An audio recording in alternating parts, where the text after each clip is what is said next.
Oke everybody, welcome back guys to my channel. Kali ini kita akan nunggu The International 2024 mulai. Ini ada 20 menitan lagi kurang lebih ya guys. Sambil nunggu seperti biasa sambil nonton seperti apa sih di ITS sebelumnya kita nonton sambil push MMR ya kan. Oke, sebelumnya thanks for watching buat teman-teman yang nonton live stream ataupun nonton replay.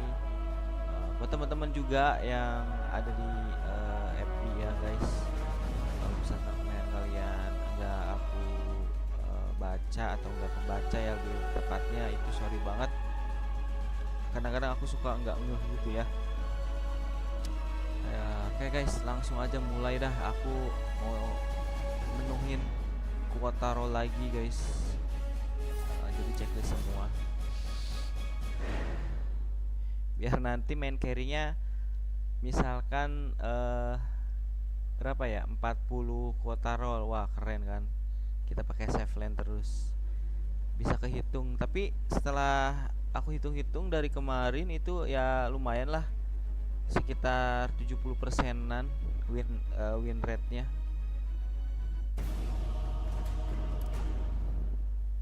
Kadang-kadang kalau misalkan kita pas jadi save lane kalah terus, minimal 5 match itu kita ganti ke role yang lain, atau sebaliknya gitu ya kan. Pas kita jadi support kalah terus baru kita ke role yang lain, ganti jadi carry gitu guys, bolak-balik aja.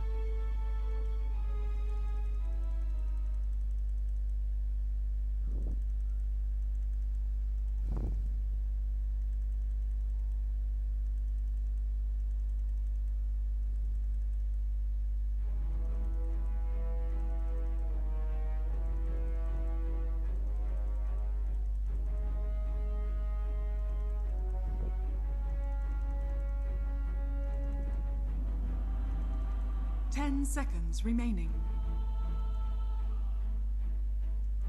5 seconds remaining. Oh, kebagian hard support. Aduh, Rubiknya di ban ya. Apa ya? Ini aja lah barok. Rubiknya di ban coy. Pas pertengahan match ini kayaknya TI mulai deh. Oh iya, match pertama tim mana ya? Sumpah aku belum update lagi loh.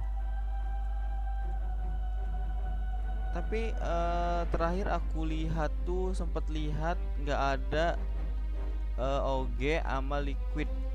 Bukan Liquid, OG sama Nigma.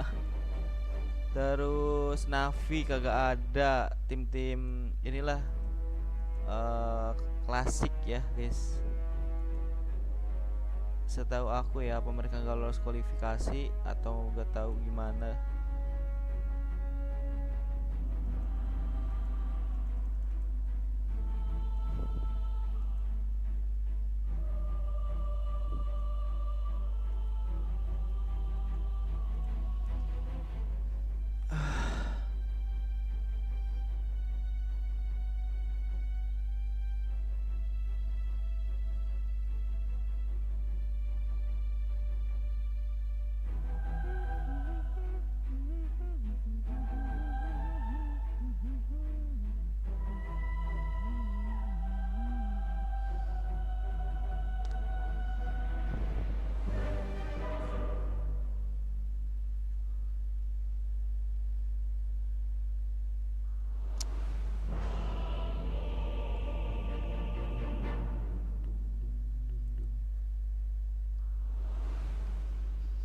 I come and I command. I go. Prepare for battle. Siapa? Asvin. Duh anjir, Asvin lawannya Huska, Juggernaut. Motto. Kalau menurutku berat sih guys. Sekarang kalau di support terus itemnya sepatu, yang lainnya soalnya lebih murah gitu guys. Indeed.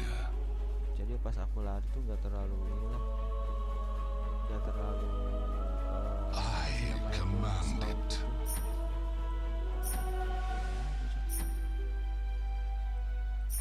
Oh yes. Shadow Blade itu aku nggak ada magic resist lawannya Zeus. 30 seconds to battle. Gila.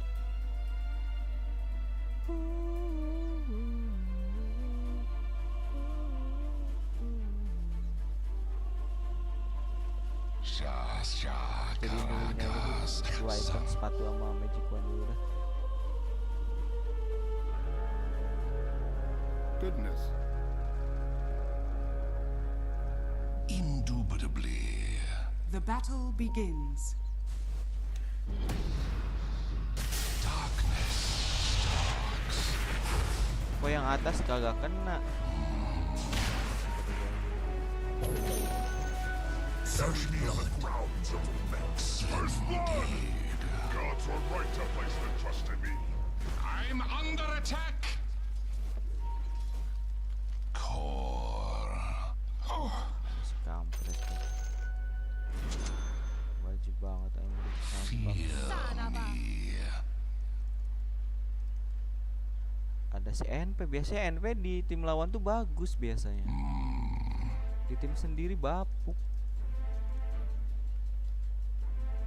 At my command.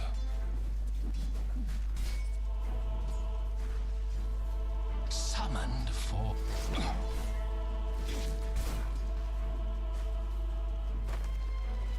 Mordaka.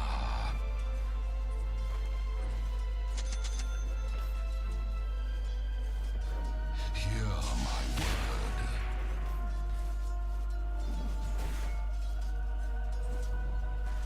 Avowed.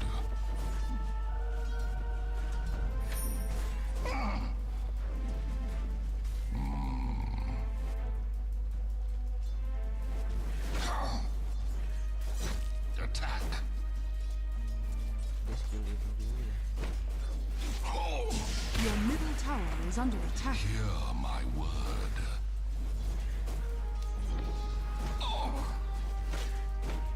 Your soul to crush. Keras banget ya. Armornya berapa sih? Gak ada armornya loh. By the power of Goroth.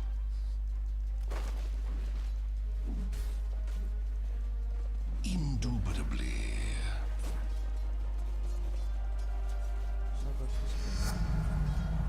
New word from the shadows. Fiends take you.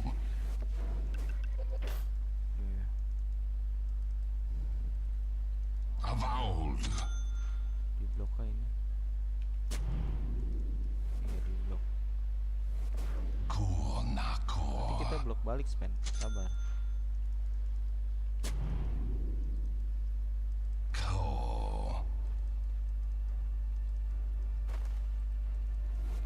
I'm under attack.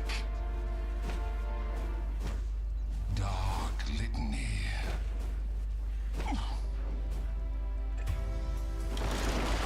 I go.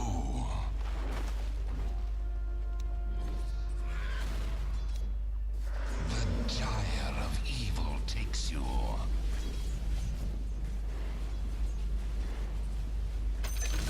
Hah. Nice kan? Dapat. Iya di blok. Summoned forth. Di blok sabar. Ya Allah.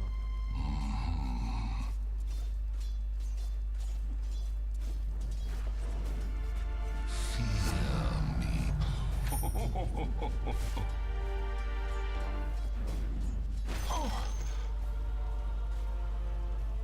Oh yeah.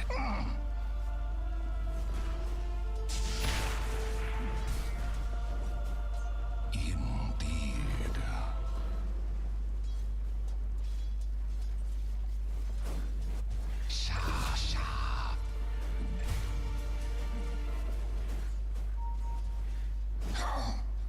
juga sama. Total ban aja I nggak apa-apa nih. command it.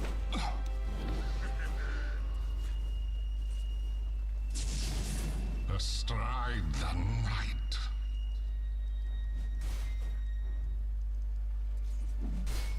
At my command.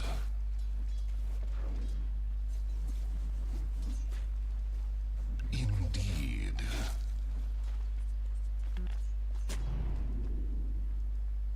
At my command.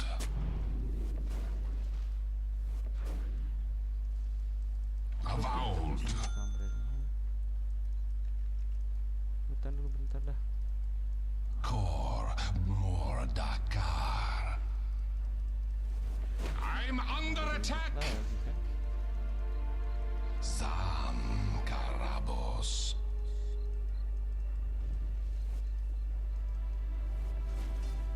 Indubitably.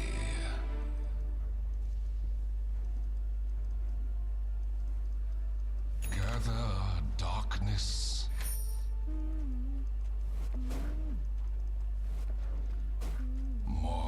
Mordakar.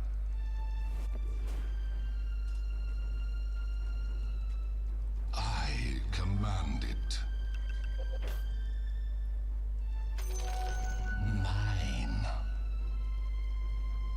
Indeed.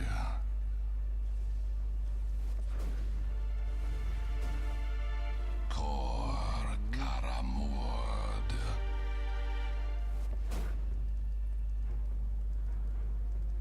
Pitched battle.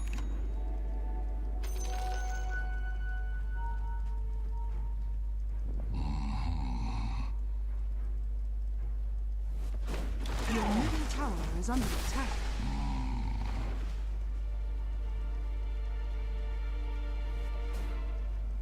By the power of Goroth. Keras banget loh anjir. Summoned forth. Udah biar aku yang farming. War. Prepare yourself. Indeed.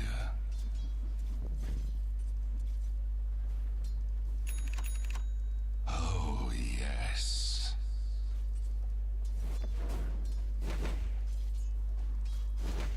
Hear my word.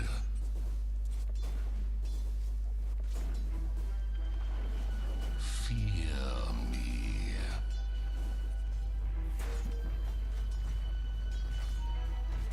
I go.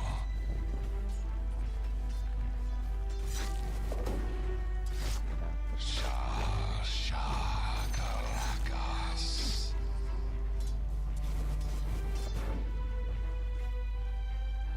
Nggak dapet. Karkorzan. Wah, I'm under attack. Karabos Kor Koraman. balik aja lah. I come and I command Udah dateng pasti. by the power of Goroth.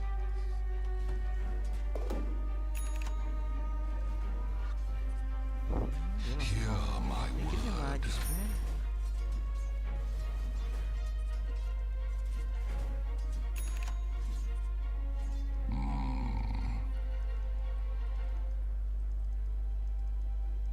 Your top tower is under attack. Indeed. Dire's structures are fortified. Morakam. Your top tower is under attack.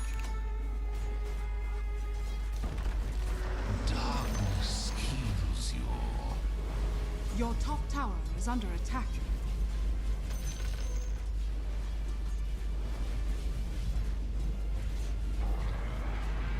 Avowed.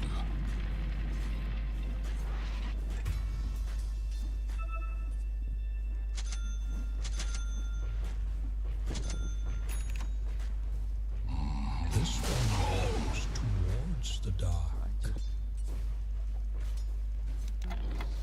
Mordakar Amon.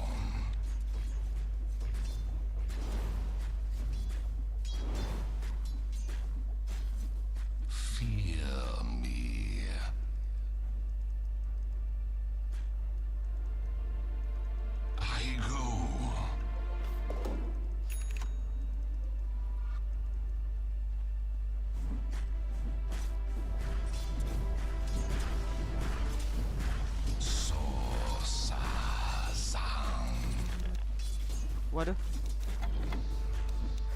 Encircling Your dark. top tower is under attack. Under attack. Your soul to crush.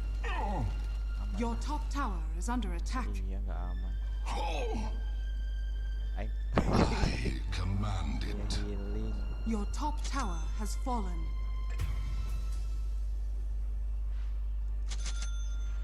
Summoned forth. Your middle tower is under Double attack. damage. Oh yes. Kita pasang word At sini. my Buat si command. 7.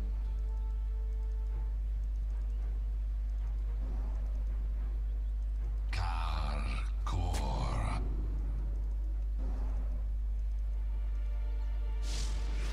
Indeed.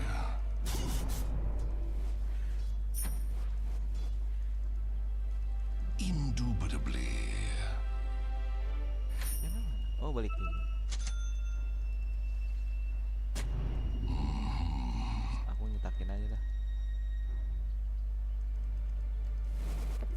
Zan Korabos Kor Koramord.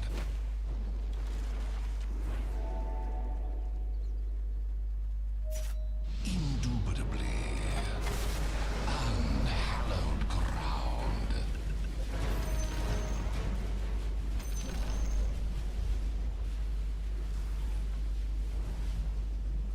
Avowed. Duh. Indeed.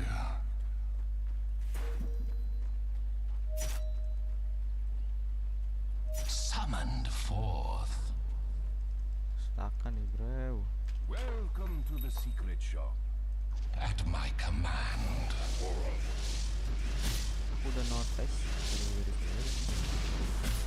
Hear my word.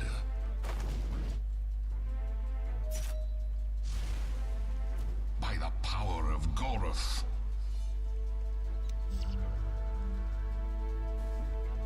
Oh, yes.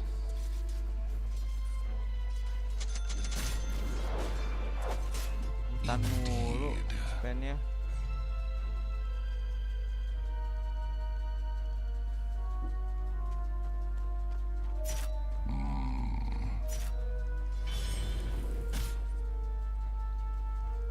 Fear me. Mainnya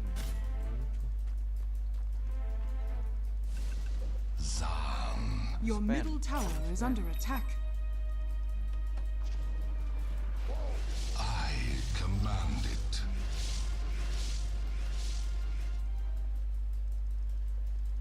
Karabos Caracas. My favorite customer. I go.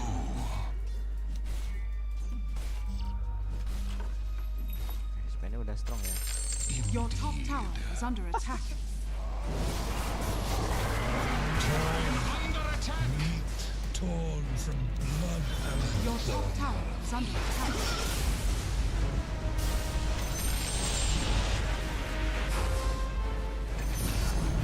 Your top tower is under attack. Minium. Oh, shadows. Your top tower is under toil attack. and trouble takes the lives of two. Just as I expected. Datang. Your top tower is under attack.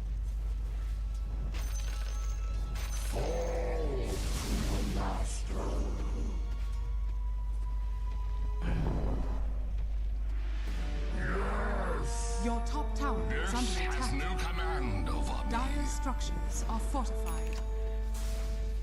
Fear me. A new chapter in my black grimoire. Your middle tower is under attack. Radiant structures are fortified.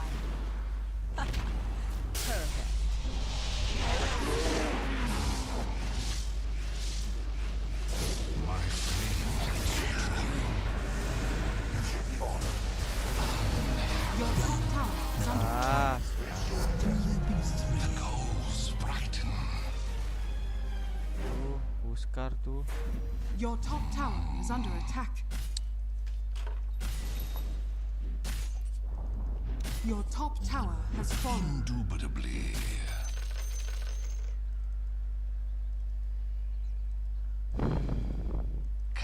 Karaka. Your bottom tower is under attack. I command it. Mine. Your bottom tower is under attack. Pipsqueak.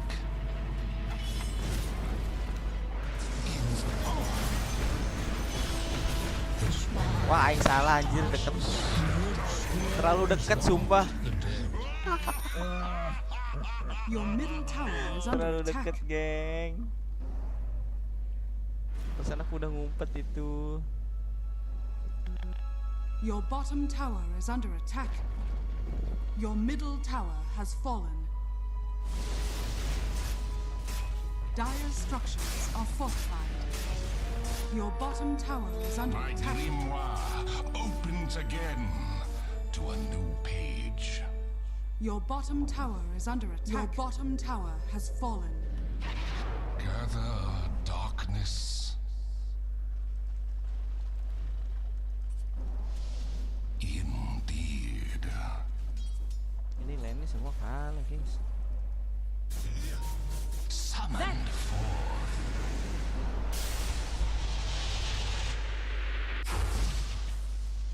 Oh, yes. Your middle tower is under attack. At my command. I'm under attack.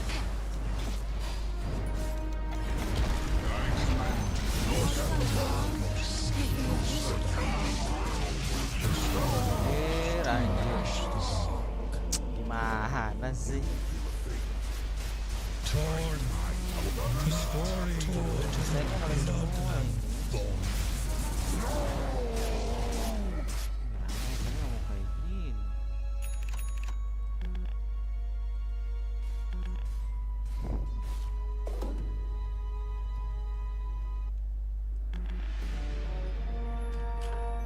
Bloodied, but unbound. The woods will always want the dead. Summoned forth. Your bottom tower is under attack.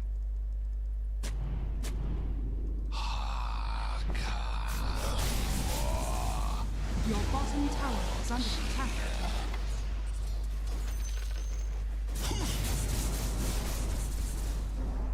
I go. Your bottom tower is under attack.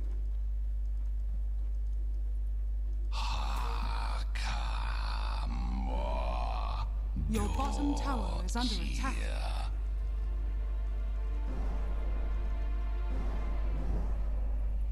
Core Mordaka. Your middle tower is under attack.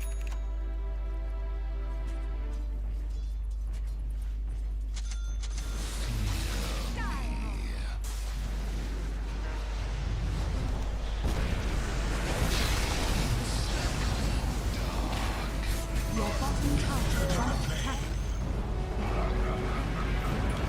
Just for that, I'm Your middle tower is under attack.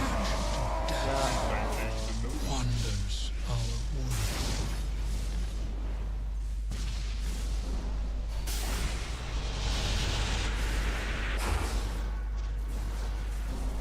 Take no Ya. That's all it takes to kill you? Your bottom tower is under attack. The fiends Your will middle tower welcome is under me. attack. Shasha Caracas Zam. Your middle tower is under attack. By the power of Goroth. Your middle tower is under attack. Mordakaramon. Your middle tower is is under attack. Borong masih ngomong aja. I command it.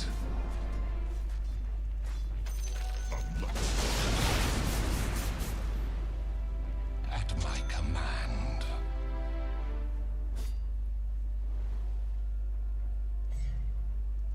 Indubitably. Boro-boro kita mau semok.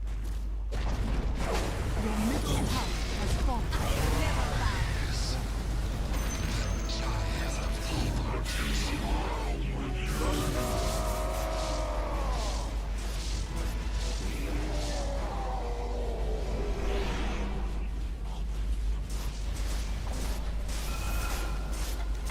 It's not time yet. I'm under attack.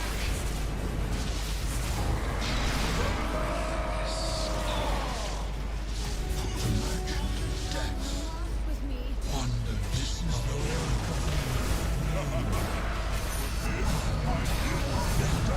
Nice, man.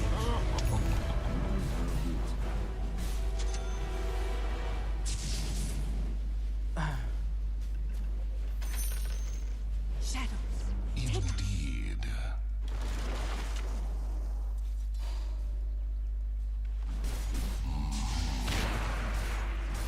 Nice. towards the dark. Hear my word.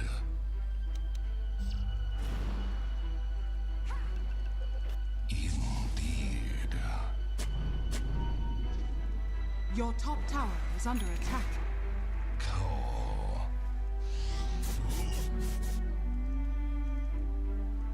Avowed.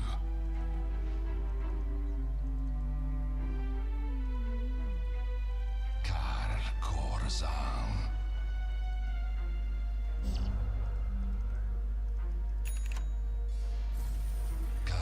Karakazan. Pokoknya kayak support kalau gini caranya mah, geng.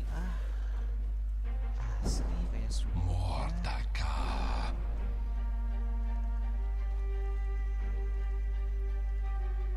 Summoned forth. Bounty. Zan Korabos Kor Koramord. Lewat lagi anjir.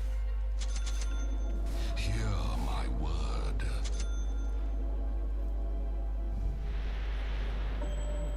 By the power of Goroth. Roshan has fallen to the Radiant. Avowed.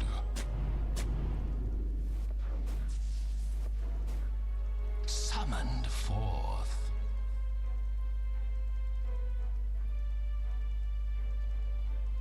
Indubitably.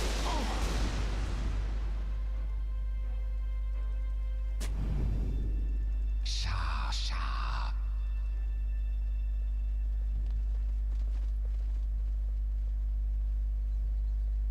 I go. Di mana Mirana? Indeed. Orchid.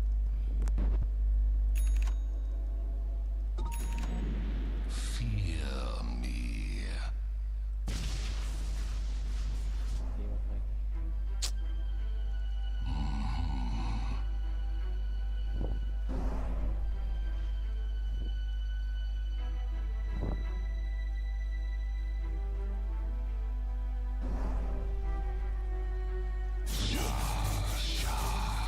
Shakarakas.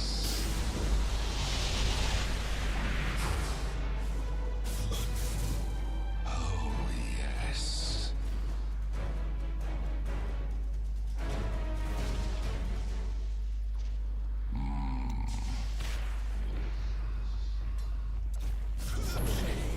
Your top tower is under attack. Command it. Darkness heals you.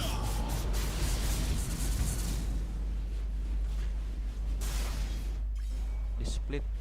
Your top tower is under attack.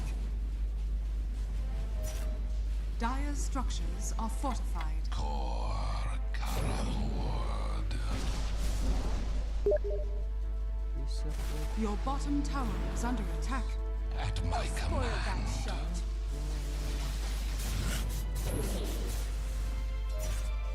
Your bottom tower is under attack.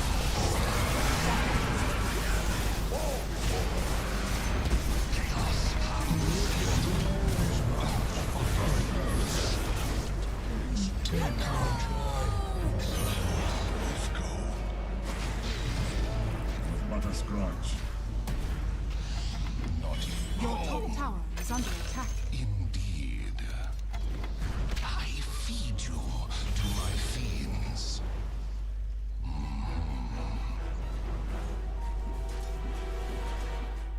Bro, salah.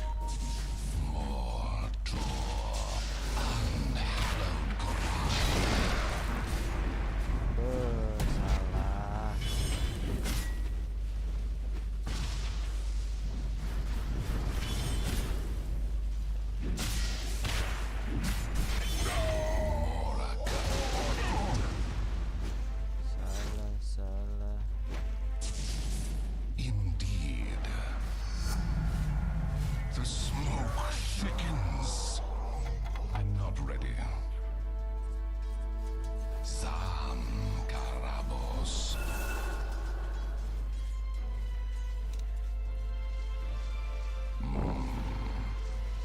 Out of my way!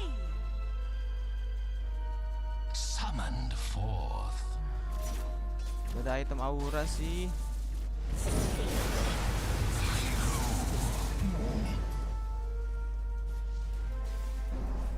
Sunstrike.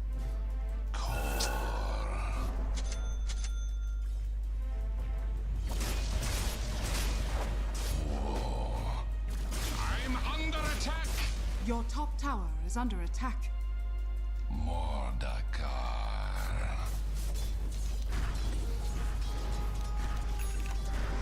Your middle tower is under attack.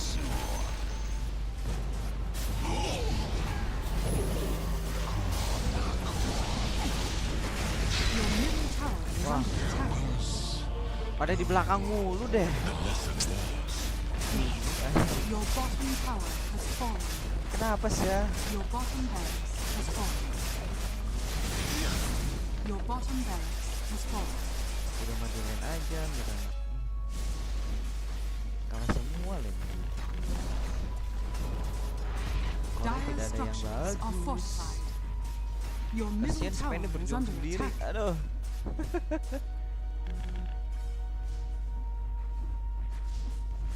Your middle tower is under attack. Your middle tower has fallen. Your middle barracks are under attack.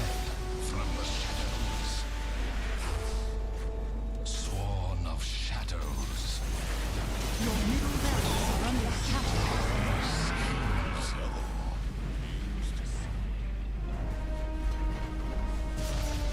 Your middle barracks are under attack. Chaos. Your middle barracks has fallen. By my demon Your top staff. tower has fallen. More pages for my black grimoire. Zam.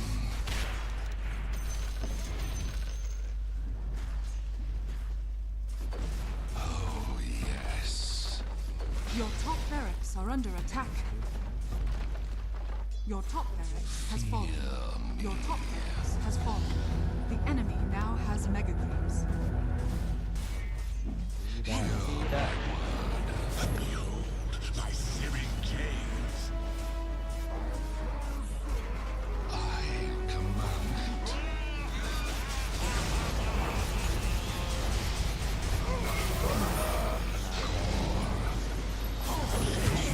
Wants the dark. Kenadas.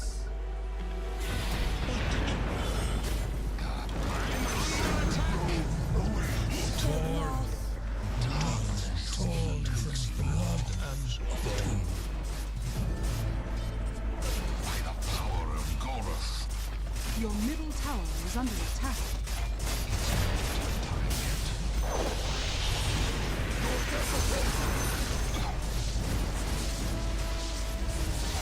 Not yet. Tidak ada item set. Avowed. Your middle tower has fallen. At my command. Your middle tower is under attack.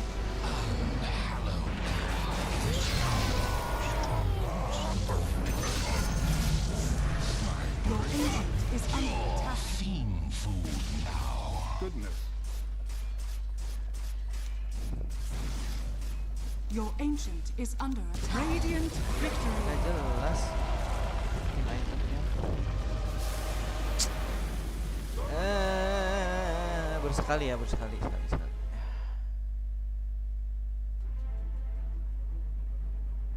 Dari early sampai mid lane nggak bisa bangun anjir.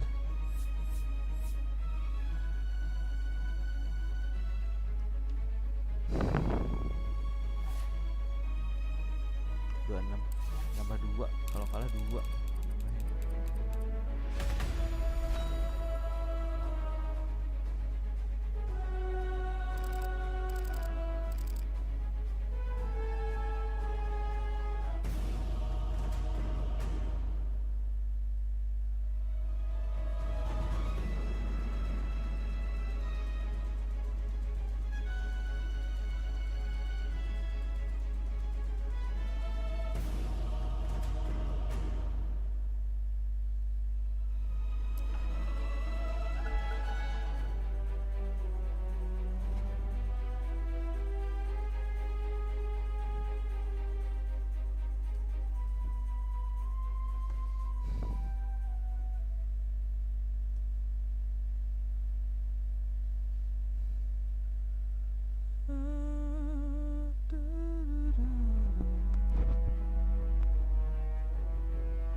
Ten seconds remaining.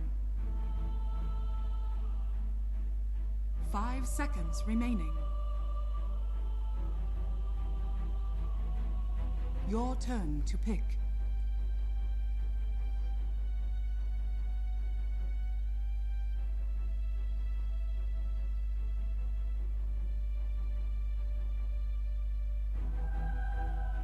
Ten seconds remaining. 5 seconds remaining. Aduh, sorry guys, aku harus support ya. Aduh, Rubiknya kenapa sih aku pengen Rubik loh anjir. Your turn to pick. Pucek.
I bear the gift of silence.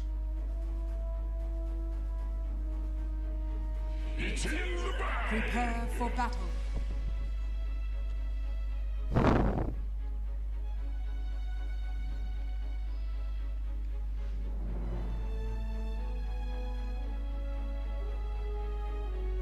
PA.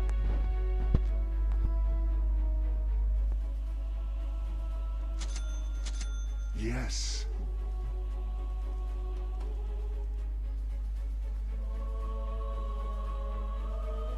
Silently. Support kan aku ya? I make my move.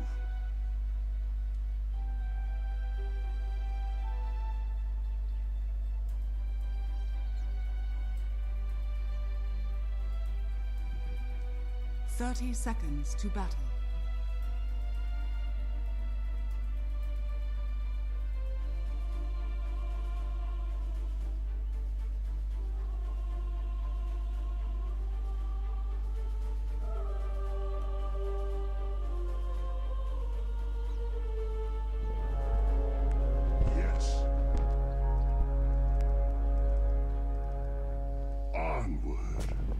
battle begins.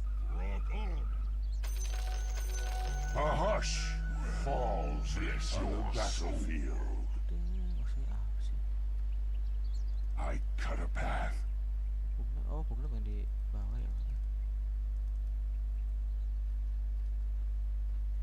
A step ahead. I go. Yes.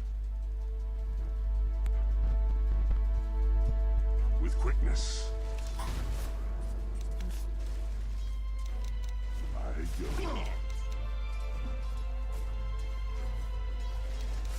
Silent running. Pokoknya tadi mainnya main warnet. Silently. Padahal kalau dia ke Witchblade aja atau Orchid enak. Not a whisper. Gimana lagi yang sudah I terjadi. go. Ih, aing lawan aing PS Silently. Magic Stick. Silent running.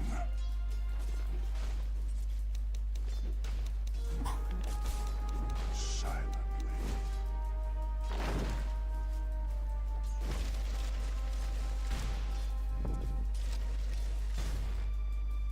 Yes.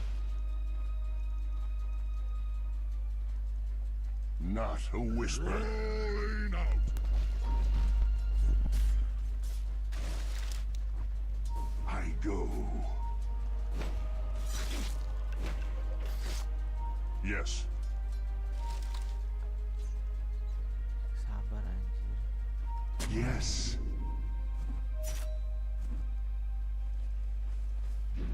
Emang semudah itu.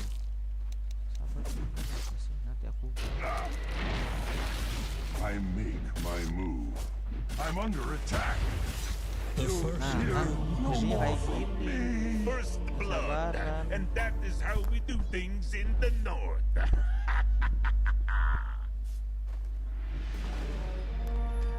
Gue udah Look gue. who's back. Komen gak sih?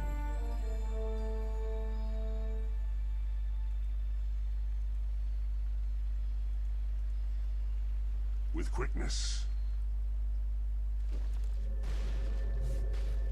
Onward.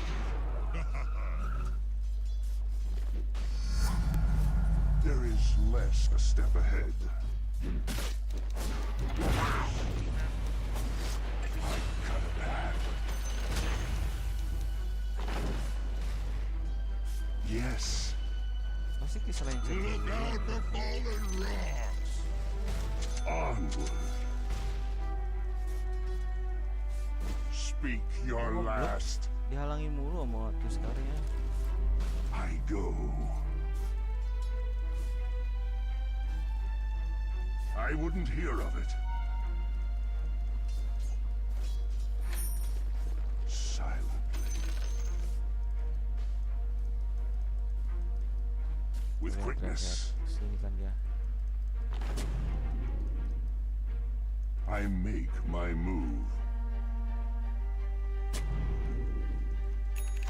Yes. Not a whisper. I'll be back. Yes. Rolling out. I go.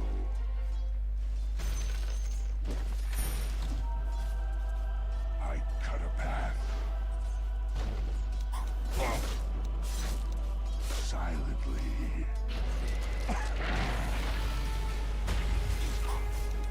Silent running. Ah, kampret dah. Nggak bisa bunyi deket-deket. A step ahead. Yes. Silently. My edge grows sharper. Onward. I make my move.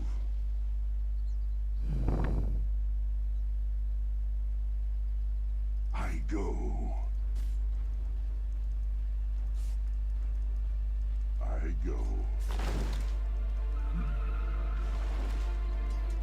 Not a whisper. A step ahead. Bisa maju, nggak bisa. For you. Nggak bisa maju. With quickness. Silent running. I cut a path. Kandangin. Yes. Silently. Yes. Wah, I go.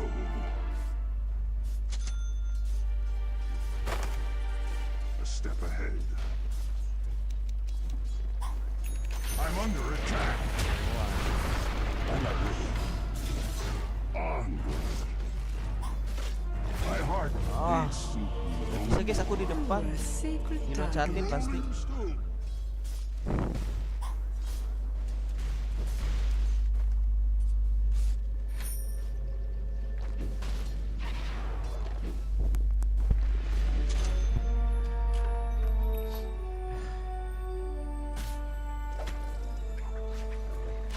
Tower's missing.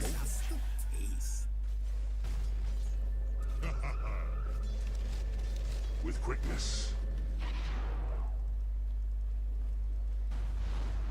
Not a whisper. I go. I make Kan my move. bisa kan? Yes.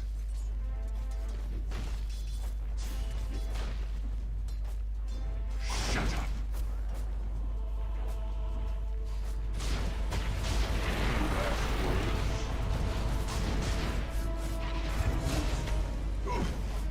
Wah, Yes.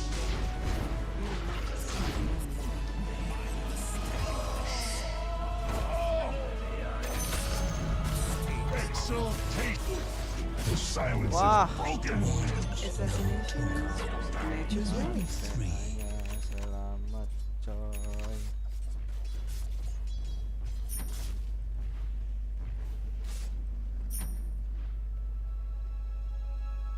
PA-nya selamat, PA-nya selamat.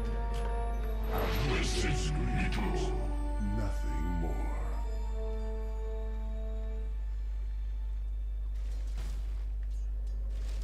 Dire's structures are fortified.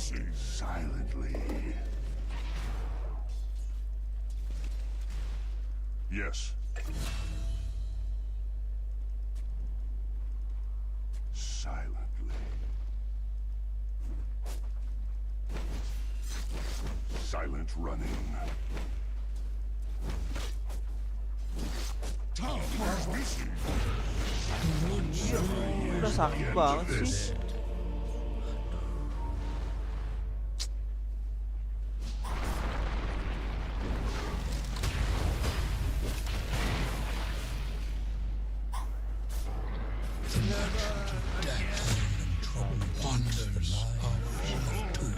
Beatnya I hear the udah call bakalan dia once TP. more. Yang ada dia kena geng.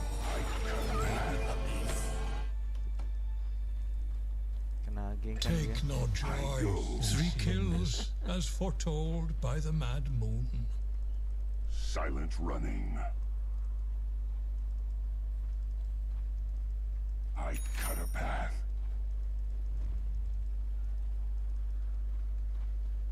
Not a whisper. Nah, diloncatin anjir. I make my move. I'll take that. Yes. Loncatin.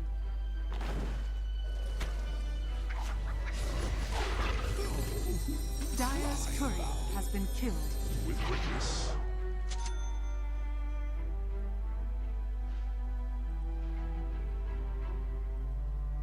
Botol. Yes.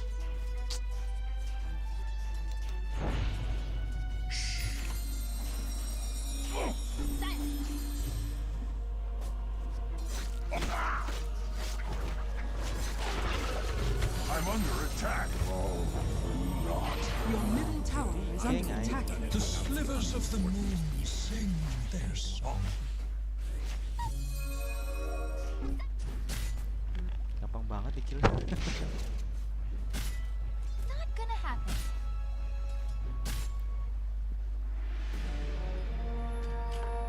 From the ultimate silence, I return. I go. Denied. Silently. Stay near. A step ahead. Yes. Silently. Ah, kita coba. That's Jacob before my time. Tom is missing. Bless your soul. Onward. A step ahead. Not a whisper.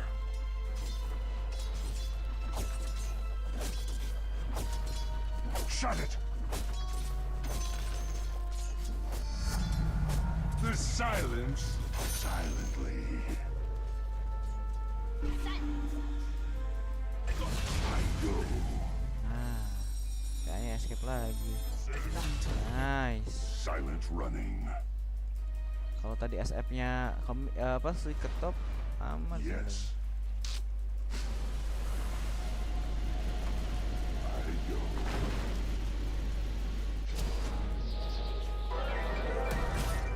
Your middle tower is under attack. Beneath the tree. Spinning blade. Yes. Cut to the chase. Yes. Kir, dapet. Witness. Silently. With quickness. Onward. I cut a path. This one walks towards the dark. The enemy's middle tower has fallen.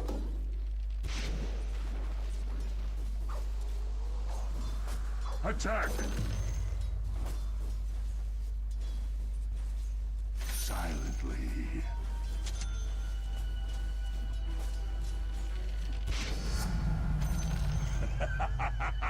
Yes.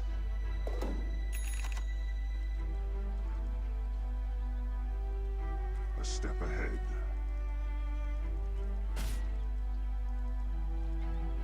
I go. Ada bonteng. Yes. Torn, Silent running. torn The from enemy's top blood tower and has fallen. bone. Your middle tower I is under make attack. my move. Dire's courier has been killed. Lama banget Not a kurirku. whisper. Silently.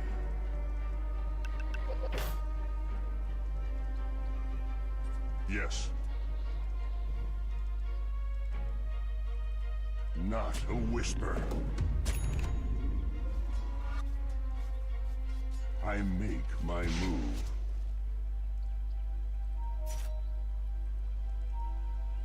I go.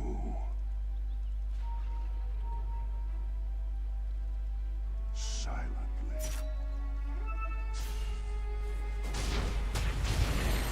Yes. This Yup, one pas kan? As the blade Pas kan ultiku. Pas maju, dia mau even want to poin. hear it. Onward. Silent running. I cut a path. Yes. Udah mulai deh kayaknya TI. Udah kan? Silently. Coin for me. Yes. I go.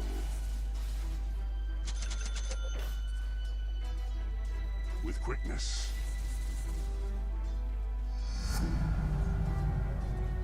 A step ahead.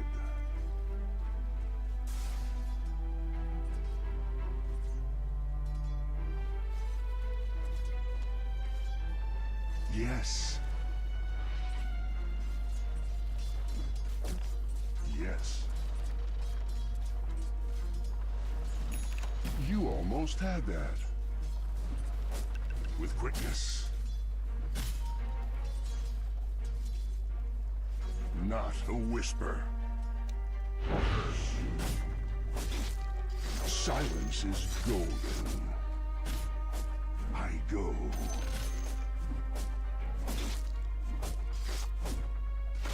I go.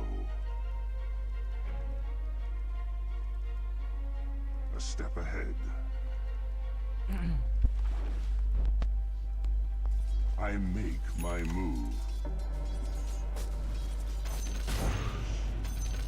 Silently.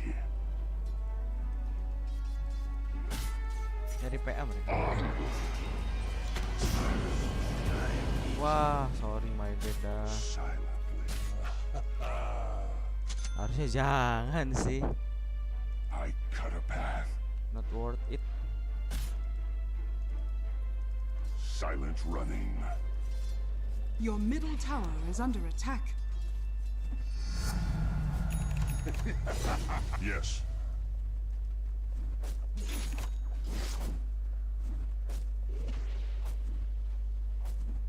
Silently.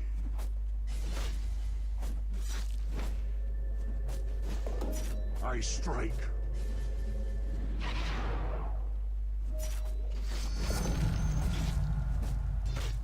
Shush.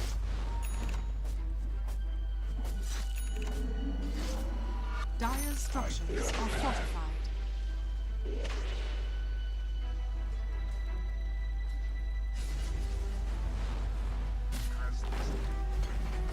Not a whisper. The enemy's bottom tower With has fallen. quickness. Soon you die. Onward. I go. Your top tower is under attack. Yes. The merchant of death wanders our world. Yes. I go.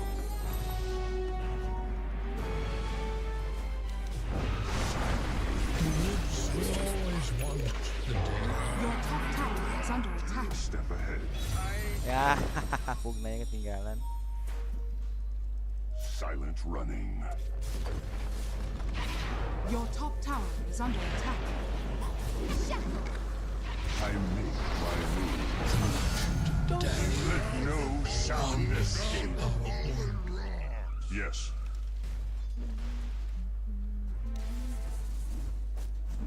Hear me out. Your middle tower is under attack. Catch this. Take no Still. joy in seeing this. Onward. I cut a path. Every Kalau nggak coin helps. diloncatin sama si siapa? Tuskar terus tuh aku aman tadi. Yes. Gak mungkin nge-feed aja. A step ahead. With quickness.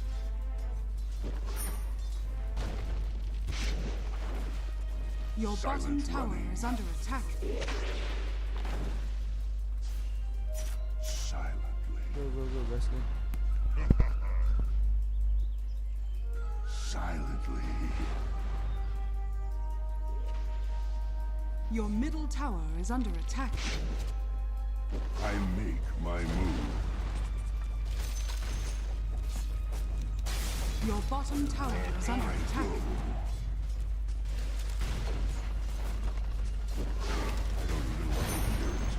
The enemy's top tower has fallen.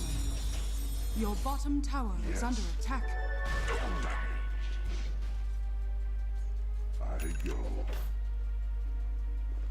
Your middle tower is under attack. This is Not the a work of the whisper. mad moon.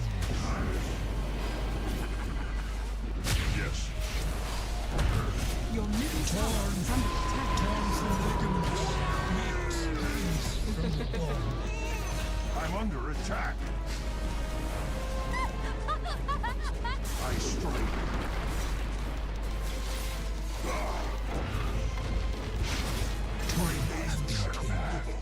Hey, ugly, I'm paid for your silence.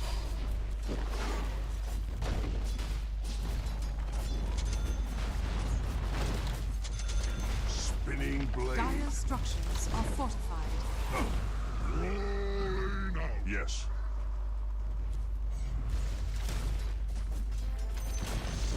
The enemy's middle tower has fallen. A step ahead. Apa tadi? Sabar. Habis tes ini. Onward.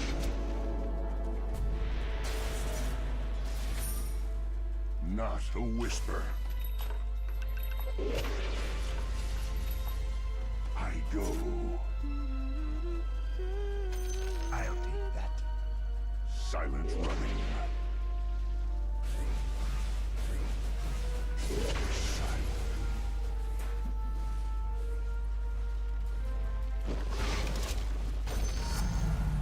Advancement. Yes.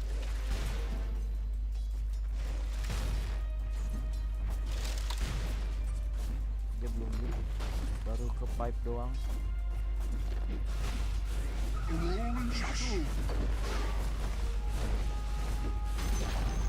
The enemy's bottom tower has fallen. Gila pungganya sendirian. Gak baik I kayaknya. make my move. Your middle tower is under attack. Your middle tower has fallen. Silent.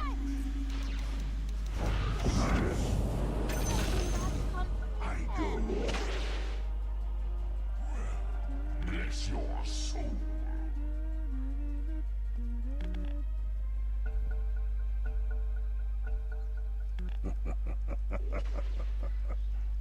Your middle tower Yes. is under attack. I cut a path. Set. Tuh Scar yang darahnya banyak aja segitu anjir. Sekali combo apa sih ini? I make my move.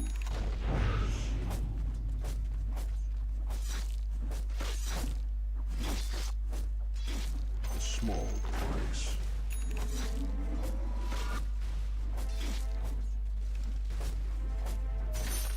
Yes.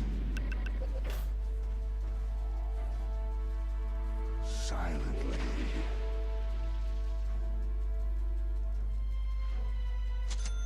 Silent running. Not a whisper.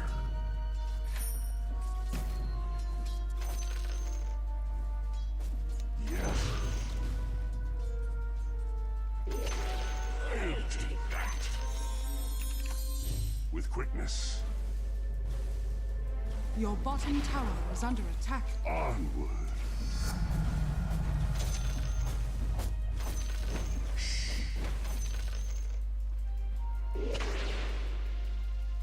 A step ahead. Ayolah kalau mau kerasan.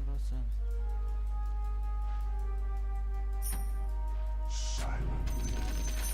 What have we here? As the blades fly.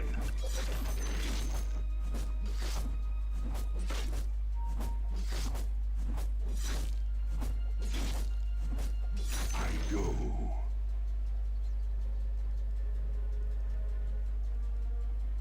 Not a whisper. Silently.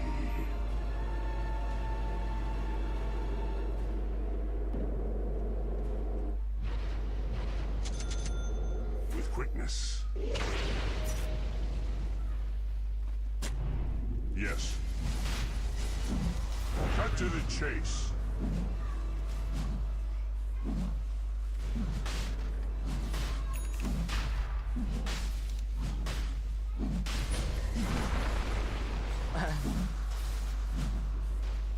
Dia nggak ngerti.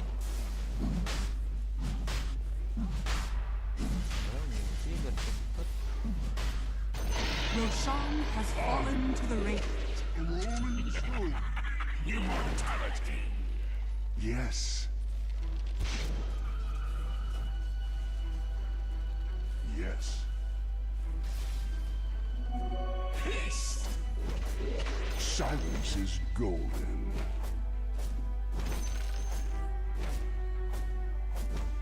I go.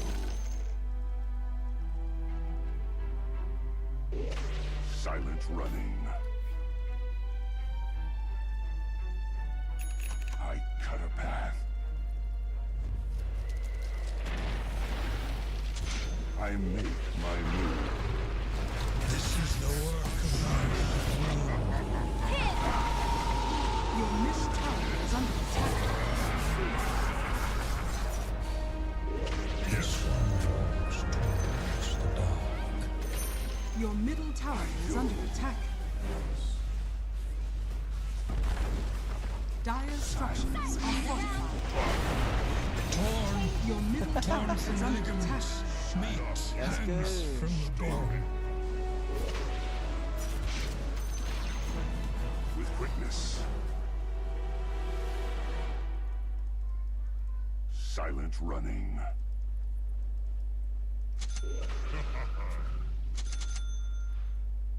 I cut a path. Klipnya. A step ahead. The enemy's top tower Attack. has fallen. I The will enemy's hear top of it. barracks has fallen. The enemy's top barracks has fallen. Yes. Shut it.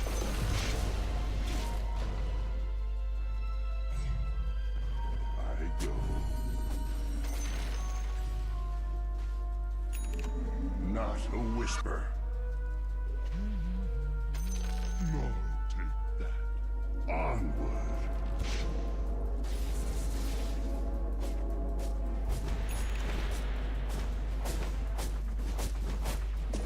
I make my move. Yes. Silver Edge. Silent running. I go. Ready nih. Ultiku aman.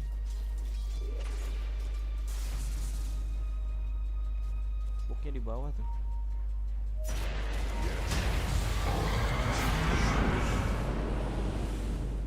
Your bottom tower Yeah. is under attack. Not.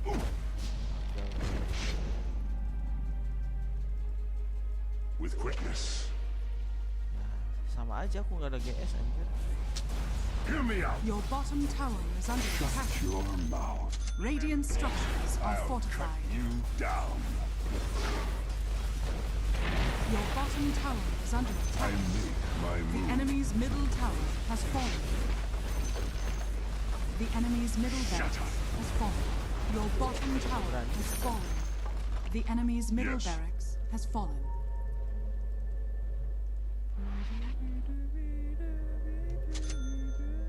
Onward. A step ahead.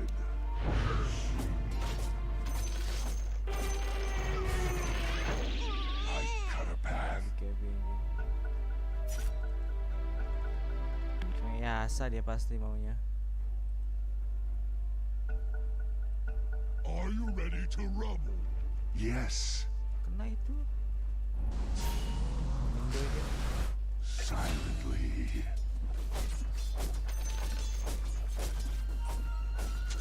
Silently.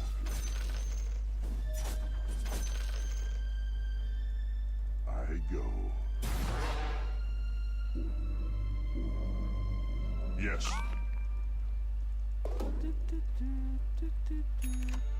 Yes. Torn. The mad torn from blood and bone. Wow. A step ahead. I go.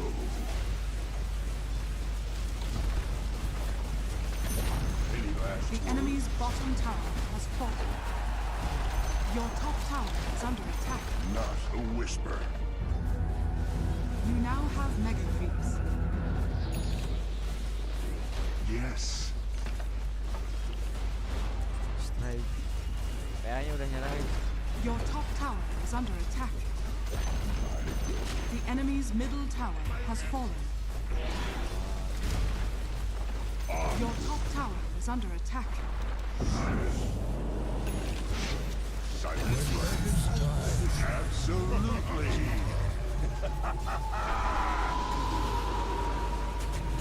Dire structures this. are fortified. Your top tower is under attack. Radiant Nice. victory.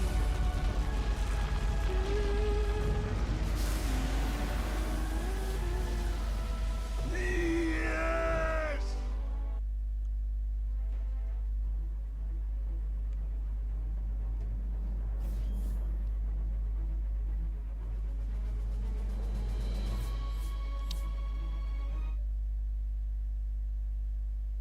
Play. Play. Di Twitch ya?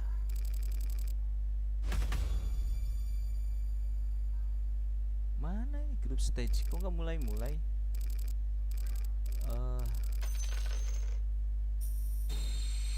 Ini yang nonton 15.000 loh.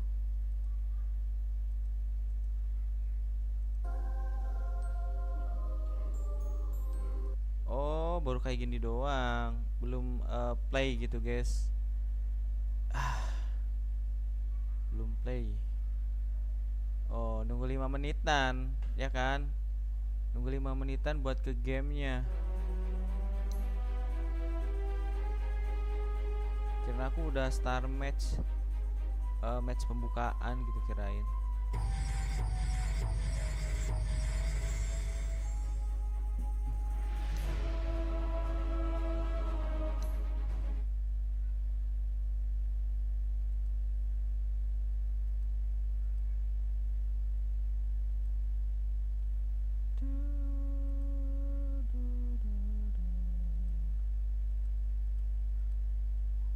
Advance.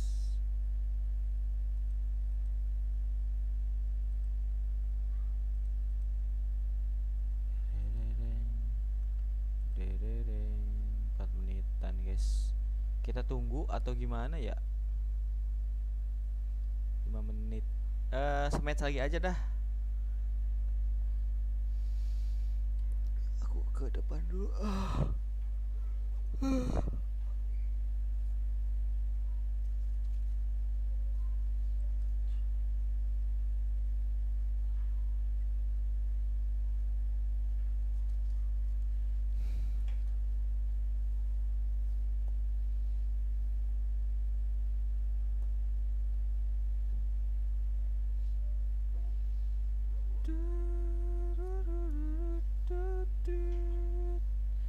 Tapi tanggung deh 3 menitan lagi, guys. Sabar, guys. Tunggu dulu.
sabar kita tunggu nih 1 menit lagi aku pengen tahu pembukaannya kayak gimana tuh. Udah 20.000 aja di Twitch.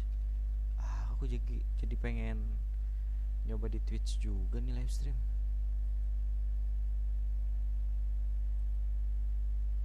Kayaknya kalau main Dota di Twitch aman deh. Tuh lihat TI.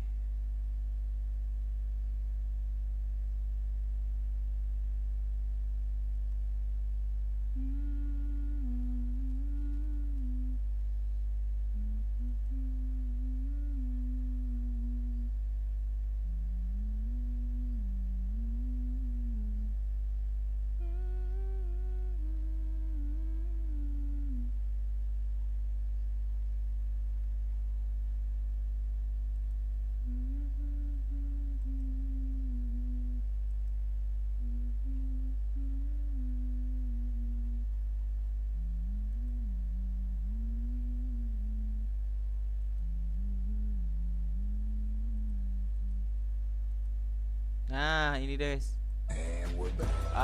Aku skip nih kalau ada musiknya, skip dulu. Right. Apa ini? Ini langsung ke Twitch-nya ya. Deping. Wes. Oke, play. Well, at least the road to it. I'm going to be your host, Nat T, following the next few weeks that we have. And joining me on the panel as well throughout these dates, the 4th of September today all the way up until the 15th is Jenkins, Winter, and Fia. TI itu kenapa dia gede banget? Karena kan Battle Pass juga gitu ya. Sekarang emangnya si Peaceful-nya itu ngambil dari Battle Pass juga. Kalau sekarang aku nggak tahu. Kayak dikit. Siapa ini Miracle? I love how you just jump straight in to talk about them. I just asked how he was. He's like, yeah. Anyway, I just want to see something different. That's all I care about. I don't do anything else. All I do is play Dota. That's true. You just research. You just like browse all the pub history that our pros are going through. What about yourself, Winter? I'm just happy to see someone that's older than me, beside me. Happy to see my old friend here, Mr. Clinton. Still waiting to see someone older than me. Match pertama Talent versus Tundra Esports. Ya bener kan, game 1 ini guys. Masih grup ya. That is very deep. I'll keep that in consideration, but there's no mirrors here. But either way, we do have a lot of good Dota. This is like the best time of year to watch Dota 2. A lot of new teams are, they're going to be here with their A game. So that's like the most exciting part. They're going to bring out their best strategies. This is when they spend the most time like building those strategies. Tim yang berpartisipasi atau Liquid langganan banget Liquid. Those 16 teams now on our screen here. Ada Team Spirit, Liquid, Tundra, Talon, BB Team, Cloud9, Falcons, G2IG, Gaming Gladiators, Heroic, Nouns, Talon, Liquid, dan ada beberapa tim yang baru aku tahu nih. Ada satu tim Aura Gaming. Kalau Bisnis aku pernah dengar. Maybe hasn't tuned in since last TI. Team Zero is one of those teams. I pick Ponlo as my standout player. We're gonna get a graph. No, we don't have a graph. I do think that there are some first timers who are very excited to see. Ponlo, like I mentioned, he's one of these guys that I think is underrated. I hear the whisperings among the 4 players that he's the guy to look at for what's going to be the next kind of meta Which thing. 4 players telling you that? Which Well, look, players? we can talk about it a little bit more. We can dive more into what teams we want to maybe highlight or players. But first, let's actually have a look at our format, because there has been a slight format change with 16 teams compared to last year when we had the 20 teams. So we start off with all of them. They're kind of just a bit of a jumble, but we put them into 4 groups of 4, and we're going to have our group stage. Then they'll be placed into their seeding. A and B are paired up with each other, so the top of A can pick from the bottom 2 of B and vice versa, which does leave C and D to be connected with each other as well. So top of C picking from 3 or 4 in D, and then they're going to have a best of 3 to decide upper or lower bracket, and that's where we get our playoffs bracket. From there, we obviously do proceed, and it's going to be day number 6 that we start seeing teams going home. That's where a lot of eliminations. It's going to be 8 teams going home in 2 days. So a lot of teams we will say goodbye to later on in the tournament. But right now it's all about the group stage, the seeding, how exactly that's going to look. And we can actually see these 4 groups of 4 which one would you say is your group of death, as we like to coin it every event? The team that might have the most potential upsets or the toughest competitions to come out? I mean, for me, I think Group A, I think 1W team came out of nowhere in my opinion and started making a lot of waves. And the scene in gaming, we all know gaming, they won Riyadh recently. Kalau dibilang grup neraka mana ya, gengs? Extreme Kayaknya Gaming. ini ada tim We'll see Liquid, how ada tim well Liquid, the Team Zero is going to be, Spirit but sama Extreme has been a staple Bisnis for ya? China right Atau now. enggak, So ini all these teams rata. look incredibly strong in Group Rata A. deh kayaknya. Extreme Gaming just won an online event before this as well, so you know that was against one win. So both of them making it all the way there. So I would sit in the same ballpark as you, Group A. Some people might look at Group D though and be like, oh, Liquid Spirit being in the same group, Winter, or you're not subscribing.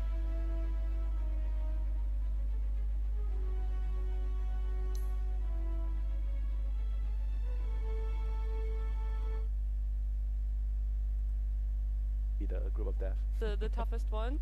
Well, do you have any other differing views there for yourself, Chink?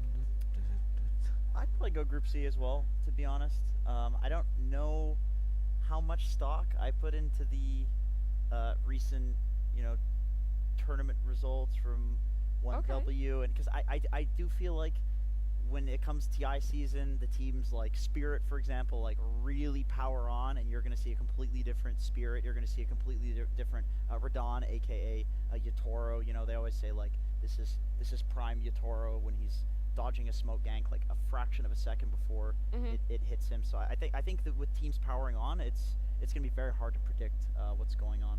I mean, it's the road to international as well. All these teams are really good, so it's hard to be like, this group is going to be the hardest because they all got here through a lot of competition. Yeah, I mean, you either had outstanding performances consistently throughout the year and you were able to be one of those lucky teams that got a direct invite, or you went through the grueling qualifiers and you were able to find your way here as well. Like we kind of briefly mentioned, Team Zero being that team that no one really thought was going to be winning the qualifiers. They did in an outstanding fashion too, making themselves present here at the road to the international. We'll see how far they're going to get, and we can see exactly when we'll be seeing them today as well as we look at our schedule. It's a lot of games, all right? There's only going to be 2 days where you guys will have to be conscious of multi-streams. So there's going to be 3 streams going on, and today specifically it's 5 best of 2s happening on each stream. So over there on stream C, they're the 5 matchups that you're going to be seeing. A lot of Falcons, if you're a Falcons fan, so you might be sticking to that stream there. Hopefully we can have a look at stream B as well, and you can see what exactly teams are showing up.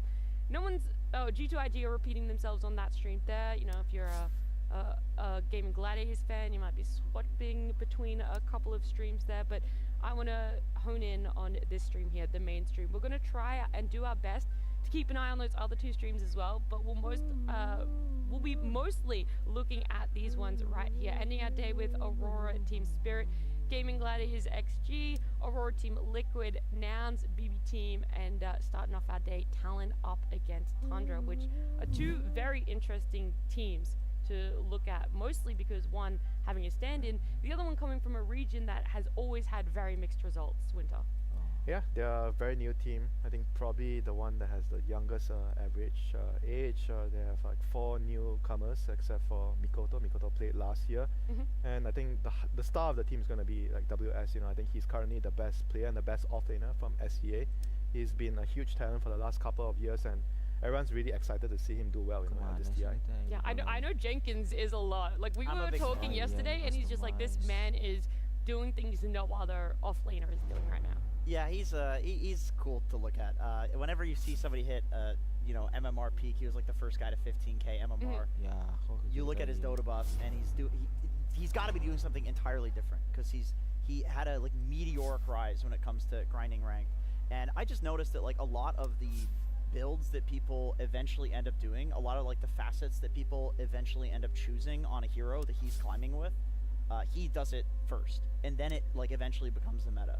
For example, like on Sand King, like Dust Devil is now the facet that everybody is going for, but for a long time, everybody was going for the Invis facet. He was going for Dust Devil before everybody else was, and trying it out with like the Bloodstone and stuff like that. So he's extremely innovative, and that's what you need to be to climb in ranked. And we'll see how well that translates to international. That's always my thing. We see these people with, insane MMRs that no one's been able to reach before, and then I'm like, okay, is it going to translate into competitive? How are you really going to be able to draft for yourself to incorporate things that you're trialing out?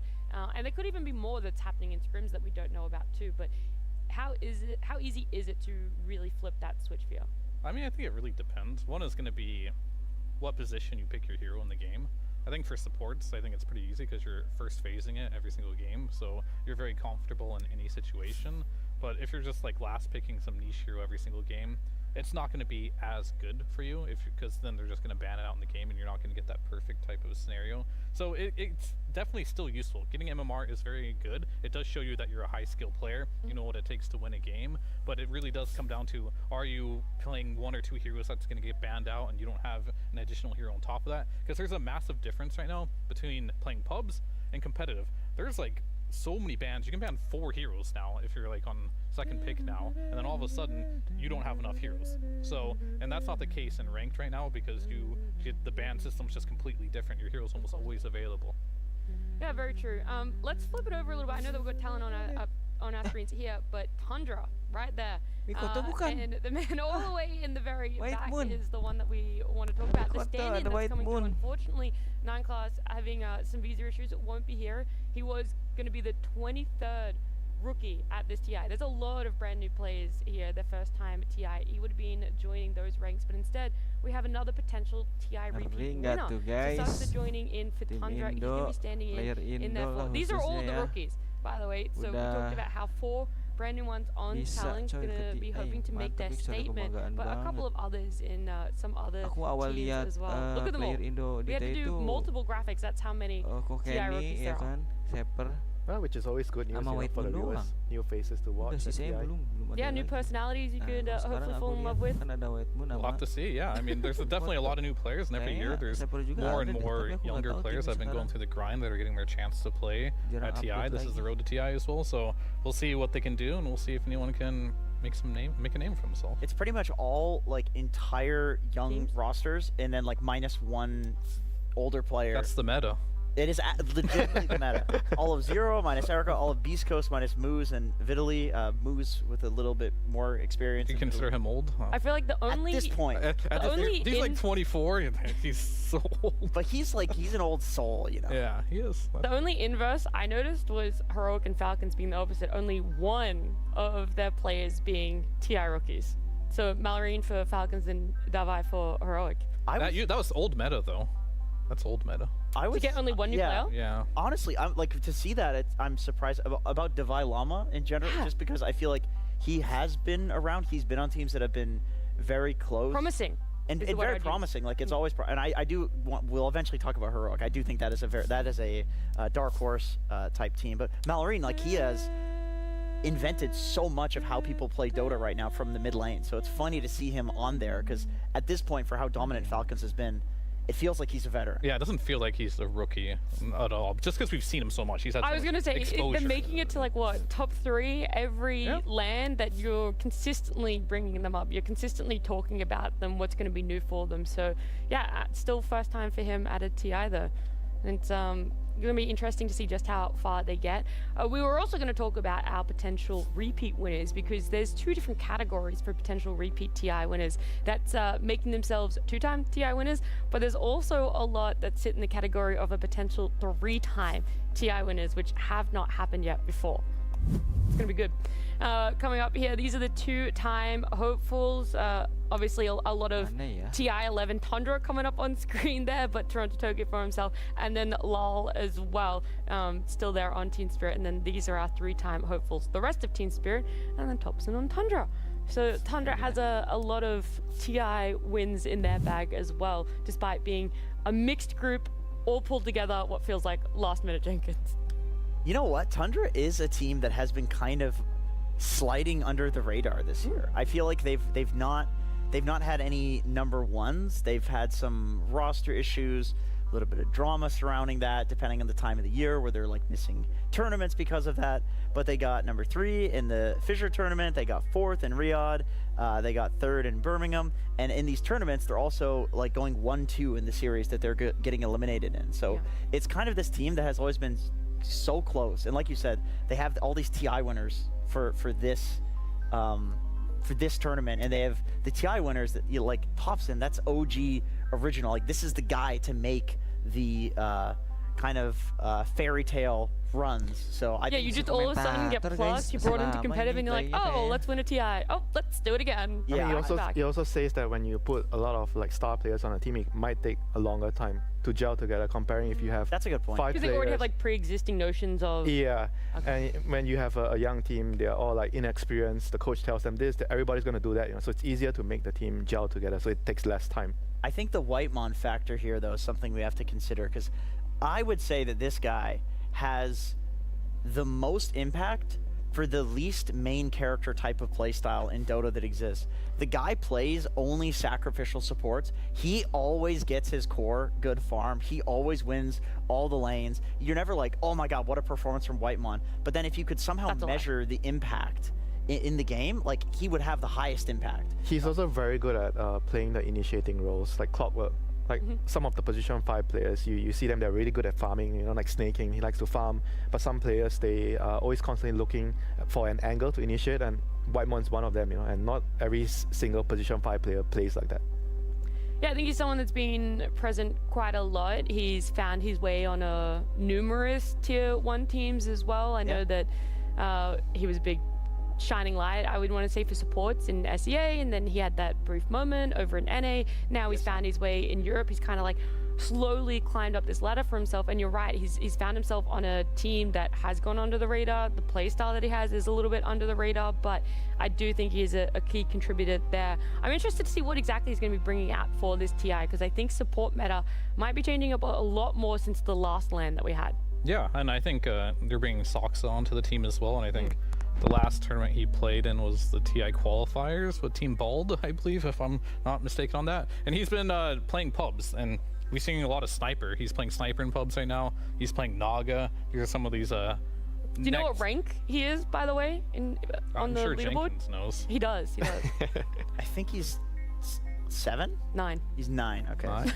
That's pretty good. Odd number. Yeah, no, he's not being in competitive on a competitive team for a year, he's still grinding it and ranked number 9. Sometimes that helps you, if I recall. Because not being on a team? Yeah, because I feel like when you play competitive, you're playing most of your games in scrims, and you're playing as a competitive Dota player, and certain things you're expecting to happen a certain way, and then when you get in the pubs, at least in my my opinion, I get frustrated if I'm on a competitive team and I go pub because everyone's just doing random things, or I feel like I don't have the time to learn the pub meta and just spam the games because I feel like that's a big part of it. You know what, Clinton, about that, I had a theory before when my players, they were doing really well in pubs. I see them playing badly in our scrims. Yeah, exactly. And they are playing, if they are playing well in the scrims, they are losing MMR. So we've had it wrong the whole way, the whole time. The lower rank you are in your pubs, the better your team will perform. Herald players for your TI roster.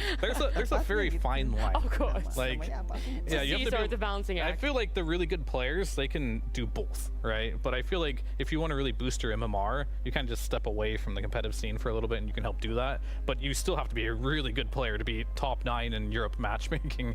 I mean, it's a tough cycle, right? You kind of need to play Dota in a different way to win your pubs, but then when you join a team and you get noticed, you join a team, then you have to switch and you have to play in a different way. But if you do that in pubs, then you lose your MMR. Yeah. I mean, if you look at like Yatoro, for example, he's like ranked 50 maybe or something and ranked, but you compare him as the best carry. Yeah, it doesn't he really turns it on. I want to narrow in a little bit more. I know that we started just talking about pubs, metas, all this sort of stuff, but our Tundra talent game draft will be coming up on our screens very soon. Before we do jump into it, Soxa, is it the make or break? Will they finally get over that threshold and get further than 3rd, 4th on LAN? Or do you think that it's going to be what you said, Winter, and maybe a little too long for them to gel together?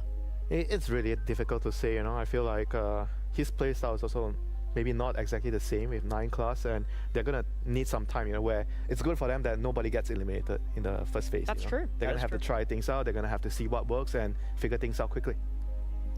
Yeah, they're going to have to do it quickly because this group stage is very short. It's only 2 days. So we've got 3 streams. I mentioned it before, but maybe you're just tuning in. It's 3 streams, 5 best of 2s on each stream for today.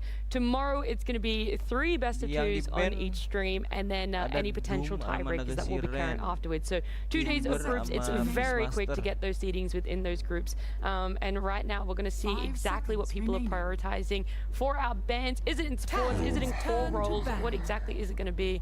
The Naga, the Sand King, no surprises at all, I feel. I mean, I think for a lot of people it might be, because it is TI season. Analyst. It is like a TI season, right? And a lot of players come back during TI season. And they say Naga, like, why would you ban Naga in the first phase, right? That's a carry hero. No, not anymore. Naga can be flexed as a carry, but it's now primarily like a support right now. With a new facet, Deluge, you just get in there, apply a status resist on top of them, and it caps your max move speed. So it's very, very annoying. And the fact that you have Reelin as a basic ability on top of your net now, it makes this hero a very good support. And then I think Winter, you really enjoy this hero. Yep, I enjoy playing into this hero. This hero is so obnoxious right now. Like, you build Gleipnir, so the perfect carry. I mean, your ulti got nerfed in this patch, the Wrath of Nature, but it's still so strong. 10 seconds. You TP around the map in the early game, and I like the fact that they changed that the Sprout, it does instant damage, so it's a lot stronger in the lane.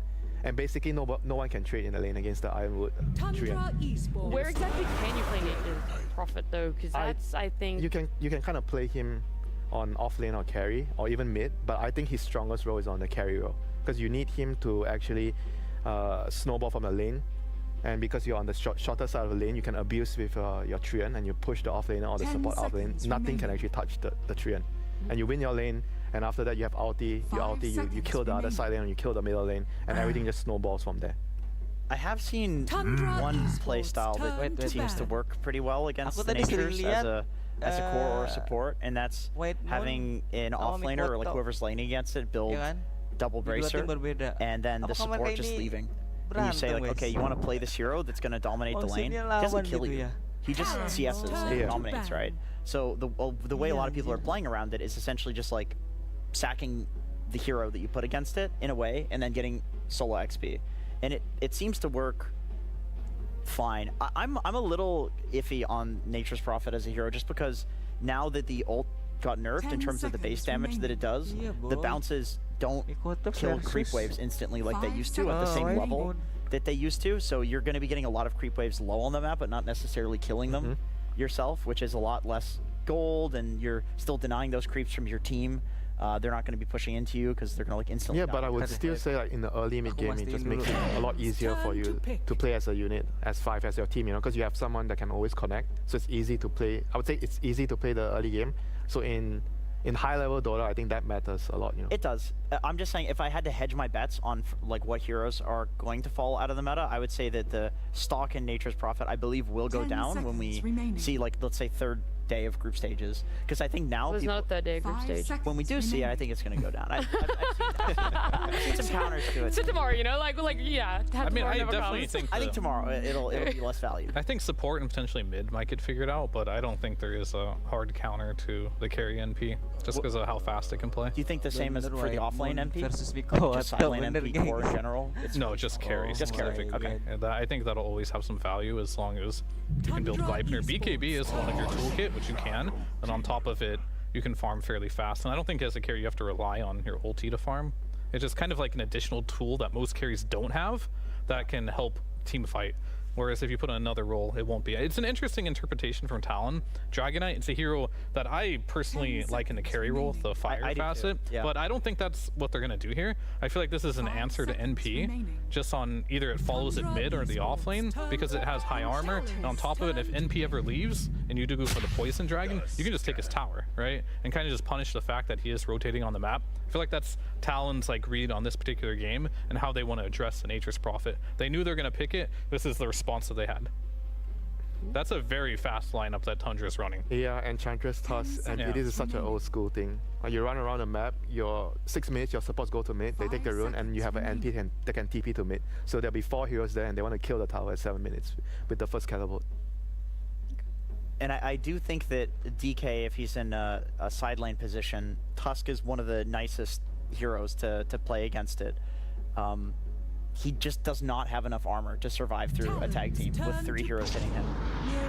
Where has this, like, I'm going to say resurgence, even though this is the first game we've not only seen right now in our road to the International, but right now, Tusk is like, so I feel he's about to come back into meta, and then all of a sudden just doesn't. So like, what garners him being picked up right now, maybe outside of the DK, maybe something in his toolkit? He kind of got like a couple of good quality of life changes with how the Lotus Orb interacts and the Lincolns interacted with the snowball. Because before you needed you cast your snowball on a Lotus Orb target or Lincoln's hero, you need the snowball to connect on that hero before he procs the Lincolns or Lotus, but now it instantly breaks. So that's a big deal in the mid-late game team fights. For Aghanim Scepter kicking people back, you can instantly break the Lincoln. Yeah, that too. Yeah, that makes sense. I didn't know they changed that.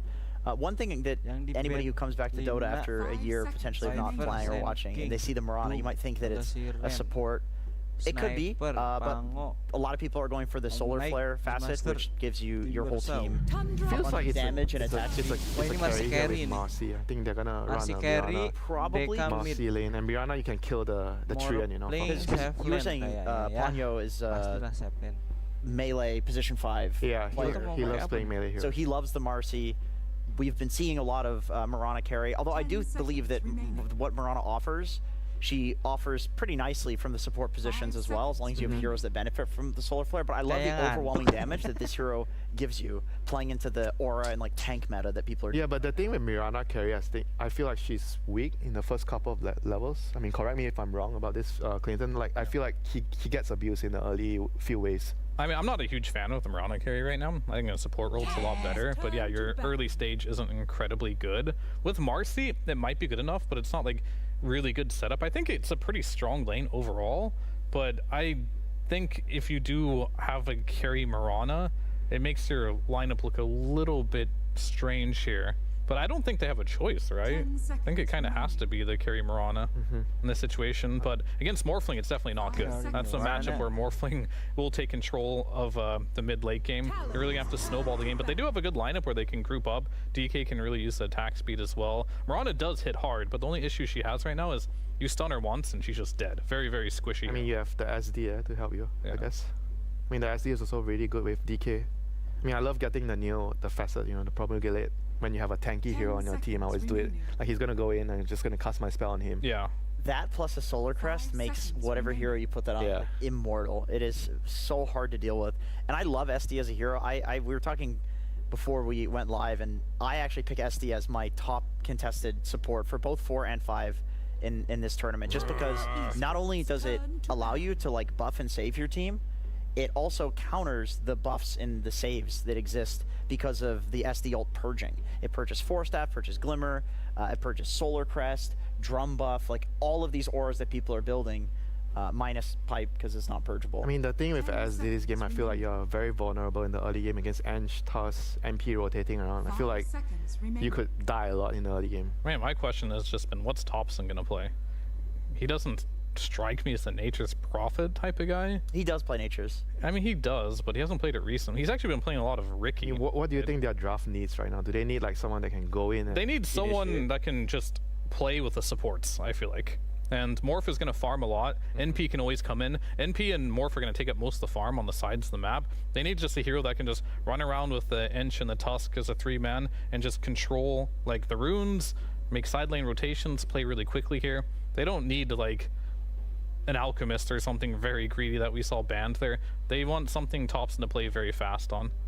And NP could be it, but if it's Thompson going mid with NP, then we need something that plays fast in the off lane, which I don't think there's anything in the off lane here that really will lane well with the Tusk and also play fast. Maybe a Centaur potentially? Centaur Primal type of hero. But Primal Tusk lane doesn't sound I mean, the lane is gonna be wonky regardless. I mean, if you want Tusk to be useful in the early game, you need like something like a range hero, like DP. I mean, they could double down and just go all the laning stage. I was thinking of the DP as well, but I know Visage? SD is really Visage maybe. I like Visage. Yeah, because I love how quickly Jenkins just turned his mind. He's like, yep, no, Visage, yep. I think that hero's I mean, to me, that's doubling down. Like, if you want a well-balanced lineup here, you pick, like, I mean, he likes Ricky, I'm fine with that. You pick your Ember Spirits, some type of Spirit type of hero, or Rotator, these Tinies, Primals, whatever it might be. That makes you have a well-balanced lineup. But if you just want to go all in on the speed, then yeah, you can pick a Visage, build the auras, TP around with NP. You've got a really fast lineup, but if you don't do well in laning stage or you lose a team fight here and there, the game could get a little rough later, a bit down. I just feel like all the heroes we're mentioning as like these ranged heroes are just Nature's Prophet. There you go. Replacements. So yeah, I like this. I like that they pick something they needed something that can just move around the map with the supports that has some control. So They completely lack team fight. I mean, it's also good against Mirana and the team fights later with the arena. Can block out a lot of the damage. I mean, the laning with Tusk is not the best, but he'll do. Yeah, and against DK, to be fair as well. Like both they just have to survive. I think the one thing you need to keep in mind is when you have like a mid NP, this guy can salvage any lane that he wants to. Like, you might not do the greatest in laning stage, but this guy is going to be level 6 at 5 minutes. I mean, that's the point of like the DK, right? You put the DK in mid, so every time he does that, you're going to hit his tower. Yeah, that's their answer. Unfortunately, the only way you're going to be able to mitigate that is you're going to have to rotate the ench mid every time NP goes out. So there's definitely answers, and they definitely need to strategize like what they want to do here. And is it going to be, you can't just leave the lane completely open for DK. That's not going to work. So I think ench has to rotate to the mid lane every single time that the NP TP's out. And then they can play really fast while defending their towers. And it's going to be very important that Morph gets off to good laning stage as well. We didn't talk about Morph at all, but this hero is incredibly cool right now and how people play it. But we'll see what Talon pick first before we get into that. And I feel like they need either a mid or an offlaner at this point. Probably offlaner, I think, right now. Are you happy with Mikoto playing a Dragon Knight? I just no. He likes the slippery, like the pucks. But like, you don't want to do DK off against Morph either, do you? No, that sounds awful. Now you're in a tough position. You need to pick an offlaner here. Okay. Ideally, a Zoo hero are the ones that are best against Morph or Underlord. Precision. No, is Underlord banned? Is not, no. Ricky, okay, this is a very strange This is draft. a mid hero, probably. Oh, they're using the mid tech against them, okay. Thompson's been playing this one. I mean, I feel like that draft looks so wonky right now. It does. I don't... If I'm Nature's Prophet and I see a Ricky picked against me mid, I'm kind of like... I mean, I'm just expecting free farm. Yeah, you don't care. But then again, the Ricky doesn't care about the NP either. Yeah, Ricky is good against morphing with the silence later. Yes. But yeah, the way people are playing Morph right now is pretty cool as well. He most of the times will buy a Vlad's, but you're just getting stats now. You get waveform, you get 1 point in your W, maybe 2 points in your shift, and then you just get stats now because you get double the stats just because of his innate ability. And he gets very tanky and can join the fights much earlier. I really like what Tundra has going on here. I think that morphing is their security into the late game. Same with the NP. They can play super fast. They've got the team fight control as well. Talon, their lineup isn't particularly bad either, but this Ricky, I feel like, has to do so much work in this game where this NP is just going to be everywhere, and he's going to be hard for him to fall. Yeah, I feel like he has so much to do, and just looking at the heroes that Tundra have, he's going to have to deal with the MP TPing, he's going to have to deal with the Ench and the Tusk rotating to the side lanes, and their lanes itself are not particularly that strong, you know? So I feel like Tundra's lineup is just way easier to execute. Here's a question. What facet is WS going to go for? Because the Frost Dragon is good against Morphling. Right, you have the healing reduction. Yeah. The Red Dragon, we talked about him being the true carry. No Red Dragon, please. He can go Red Dragon off lane, just absolutely ruin pubs, or he can go green, which is boring. It's just typical, So I'm going to take towers. The Frost Dragon will be pretty good, but I think the green one will give him momentum, which they need. We know what he's picked, right? He's fire. He went fire. At the last minute, he changed to fire. All right, he's playing carry. At the very last minute, he did swap to fire. I was waiting right until that. I was like, gotta wait for the lock-in because you can't change it at any moment. But now you have an answer to your question, Jenkins. You guys have given your thoughts exactly on where you think this is gonna go. Not too in favor of Talon right now. We're liking what Tundra have together. But either way, let's get on into our very first game of this group stage with our casters, MLP and John. Oh, thank you so much. Now we are going into game number 1 between Talon and Tundra Esports. And it is in MLP Dota and John X5. Jonathan, welcome back. We're here for TI. So how the hell are you doing? Doing great, Mike. It's been a while, and it's good to be here on the biggest stage of the year for our game, of course. This is going to be a fun match. Talon up against Tundra. Talon, drafting-wise, are cooking up extremely hard. This is not something I've seen them play in other third-party tournaments. The most recent one being Snow Rui. This is entirely different. Smoke breaks. Can he get it certainly does. Ramsey's being chased down already, and Jokam's got him with the disruption. But do they have the proper setup? They do with the arrow from Akashi. Toss back on Ramses. He should be going down here, and this should be the official first blood of the road to the international for WS of all people. Yeah. That's a very good pickup for our off-lane DK, having that strong start into the double bracer timing. Again, he did go for Fire Dragons, we heard our panel talk about. So he's going to be just sitting back and farming. A little bit more to help with that laning phase is going to do wonders for him. And pretty big kill to find early on. Again, just getting that early activity out. The wards have not been spotted from Tundra, though.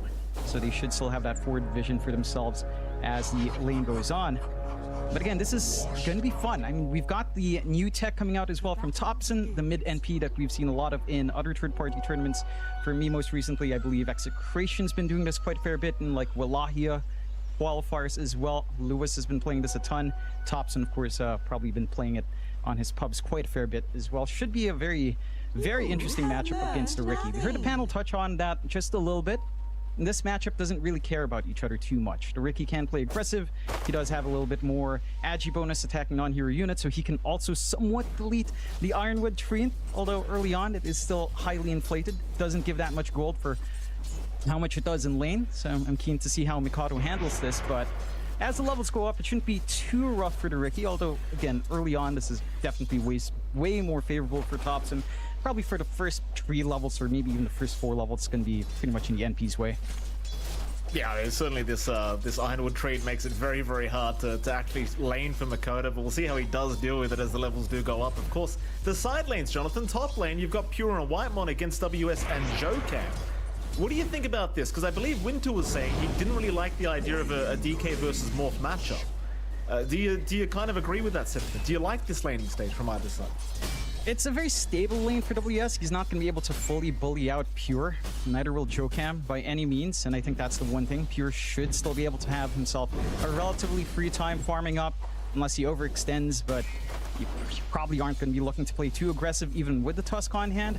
You have drinking buddies for Whitemon as well here, so there is a way to kind of try to reposition your Morphling just a bit if there is some commitment later on. But it's going to boil down to a really strong farming lane. If Jokam can get the space to stack up without being contested by Whitemon, that's where WS can really start to shine later on. Speaking of Whitemon, he's taking a fair bit of damage on his way out. In fact, it seems like WS might actually be able to secure. Do they have enough? They do. Jokam will get it with the Shadow Poison stacks, and it was only 2, but it was just enough. So another kill already going to the way of Talon. 2-0. Yeah, great start for them so far. Again, this should still be a stable lane for Pure. That's a rather aggressive drinking buddy out from Whitemon. Great disruption to cut off. Maybe Pure looking to waveform in. Otherwise, again, Pure still has a lot of sustain. First few levels for the Morphling, definitely not great, but once you can sustain through, should stabilize relatively well. That Vlad's build-up is still there as well for Pure if you want to kind of just hit the jungle, get some stats, and pad out, as we heard the panel talk about. Last lane, of course, here, Mike, down bot. You do have Akashi on that safe lane Mirana that we've seen quite a fair bit of popping out again in third-party tournaments, along with Ponyo on the Marcy. It's a lot of damage here, but there's also a lot coming out from Tundra. You don't have the best setup for the arrow. Dispose into arrows, not particularly amazing. Timing has to be perfect. This Mirana core, though, is rather fascinating because it's a really great buff to a lot of right-click carries with a Solar Flare. And that's something that can definitely enable this carry from the offlane for WS in this game. That certainly can. So far, in fact, jump in from Ponyo just for a moment, but he misses the rebound, so not able to really set up onto Ramses. Of course, this bottom lane does seem like it's going to be a little bit annoying here for the side of Talon. I say that, I suppose you've got plenty of ways of dealing with the creep of Saksa thanks to the arrow of Akashi. And speaking of Saksa, he's currently being chased down by Ponyo, who's making life very hard now for the Ench, but he will be okay to back his way out. And it seems like Ramses, for the time being, obviously just wants to secure his own farm. He's not too interested in trying to force any fights. Yeah, it's, again, really hard to look for a burst play here as well for Akashi and Ponyo. Very sustainable lane. Just Enchantress, even without the overprotective Wisps, just the level 1 Nature's tendency, don't really have the burst damage to get anything done. Akashi is farming up quite fine, but Ramses isn't being shoved away from this lane either, so you are getting that scaling that you'd want in terms of EXP. Try to hit maybe a level 5 or just right into a stable 6, get some room out, stabilize this lane, get Socks to perhaps start to look at mid if possible. If he does get a good creep for himself, his camps are open. So we'll see if that's something that lines up to kind of try to snowball out from Topson. I feel like that's something the panel was touching on. It feels like both of our mids have to kind of make some plays. Maybe less pressure on Tundra with Ramses on something that can play make on Mars, but certainly for someone like Mikoto, if you slow this guy's game down on the Ricky with a rotation out from Saksa, that's where things can kind of go wonky. Like, you've got a Mirana that needs to farm, you've got a DK that's definitely going to need to farm, and a Ricky that needs tempo. One little thing going out of order here for Talon can just ruin this game for them. There's props to Mikoto as well while we're speaking about him. Johnny's having a pretty decent time in that mid lane matchup, not too threatened by Topson quite yet. In fact, he's ahead of CS just barely, so even though that Treant's being ultra annoying, It seems like Mikoto has been able to just kind of abuse the Blink Strike to secure CS here in the mid lane and really hasn't slowed down too much in terms of farmers. Top lane now, Pure. And Whitemon going to chase down WS, waveform forward. WS going to try and just tank through it, gets the Dragon Breath off, and will actually be able to back his way out as now Jocam's trying to move in. On a Pure they'll go. Whitemon taking a fair bit of damage with these Shadow Poison stacks. Now 5 completed on Whitemon. And that'll be enough. Jocam able to secure another kill. Yeah, they're just working this top lane so well. Again, the Tusk wants to be able to play forward, wants to be that frontliner to enable some aggressive plays with more fling, but in these prolonged fights, it takes so long to commit onto WS with the double bracer. This guy's sitting at 1.2k HP with a wand on top at level 4. You're not going to look for a physical kill on that DK anytime soon, and that's pretty much all you have here, especially with the drinking buddies. You don't really have the nuking damage yet from Pure to try to melt him down. So WS is going to be perfectly fine, get some regen in lane, and even though the kills are going onto Jocam, this is still important for the Shadow Demon to find. Something like a fast blink, fast Aether Lens, maybe even an Ags Rush can make all the difference in this kind of game. So you really don't mind that too much. Thankfully for Akashi.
a little bit in that mid game left to be desired, but early rotations coming out from the Jenkins, and I think that was one of the most impressive things Talon were able to do.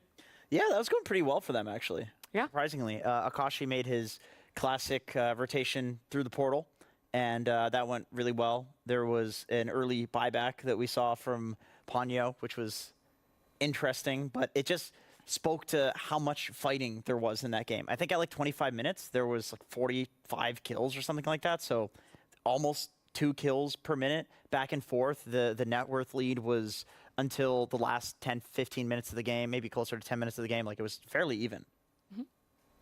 I mean, they kind of had the greedier draft, I felt like, overall for talent. So they needed like the early game to go well for them. So, I mean, Jenkins talked about the buyback. I felt like they kind of tried to slow the game down. They tried to slow Tundra down with that, but kind of didn't really work out. But I like the idea. And after that, the game kind of became very scrappy and a lot of like bad pickoffs, bad deaths. They were just trying to scramble their way into the late game. Whereas Tundra, I felt like even if they don't get a big lead, they still have a really, really comfortable early game with the Midas on the Morphling. And going into late game, you have Morphling plus MP, two of your very, very strong late game scaling cores. And on top of that, you have an Ench, which is also a core in the late game. So I don't feel like Tundra at any moment of this game, they were threatened. Yeah, it felt like, the two evils there. It's like, okay, you either burst Ench and, spend a lot on trying to get rid of her because she likes to sit at the back line and just deal damage, or you just kind of get caught out and Nature's Prophet gets to also sit on the sidelines there, Fear, and just dish out some free damage. Yeah, but you know who wasn't doing any damage in this game? Who? The Riki. This pick in particular, it was supposed to do a lot. We talked about in this game. Unfortunately, it ended up with 12,000 hero damage in this game, which is not good for your last pick mid Riki here. We expected it to do a lot in this particular game. It was a very scrappy game. Yet again, I feel like this is where Riki should shine. But unfortunately, if you go for this early Diffusal Blade Rush, he also had to go for the Shard to counter like the Drinking Buddies from the Tusk. And he just ended up being more of like a support role in this particular game. So I really did not like the fact that it ended up going for this Riki last pick and throwing the DK into the offlane, and the DK also going for the fire facet too. It kind of just put him in a position where everything had to go right, and it just didn't, and the game was very difficult because yeah, I felt like if Riki, you want to succeed in a game, you kind of need your draft to be more like team fight. Your other heroes need to have some sort of team fight, where I felt like their draft doesn't really have much of a team fight.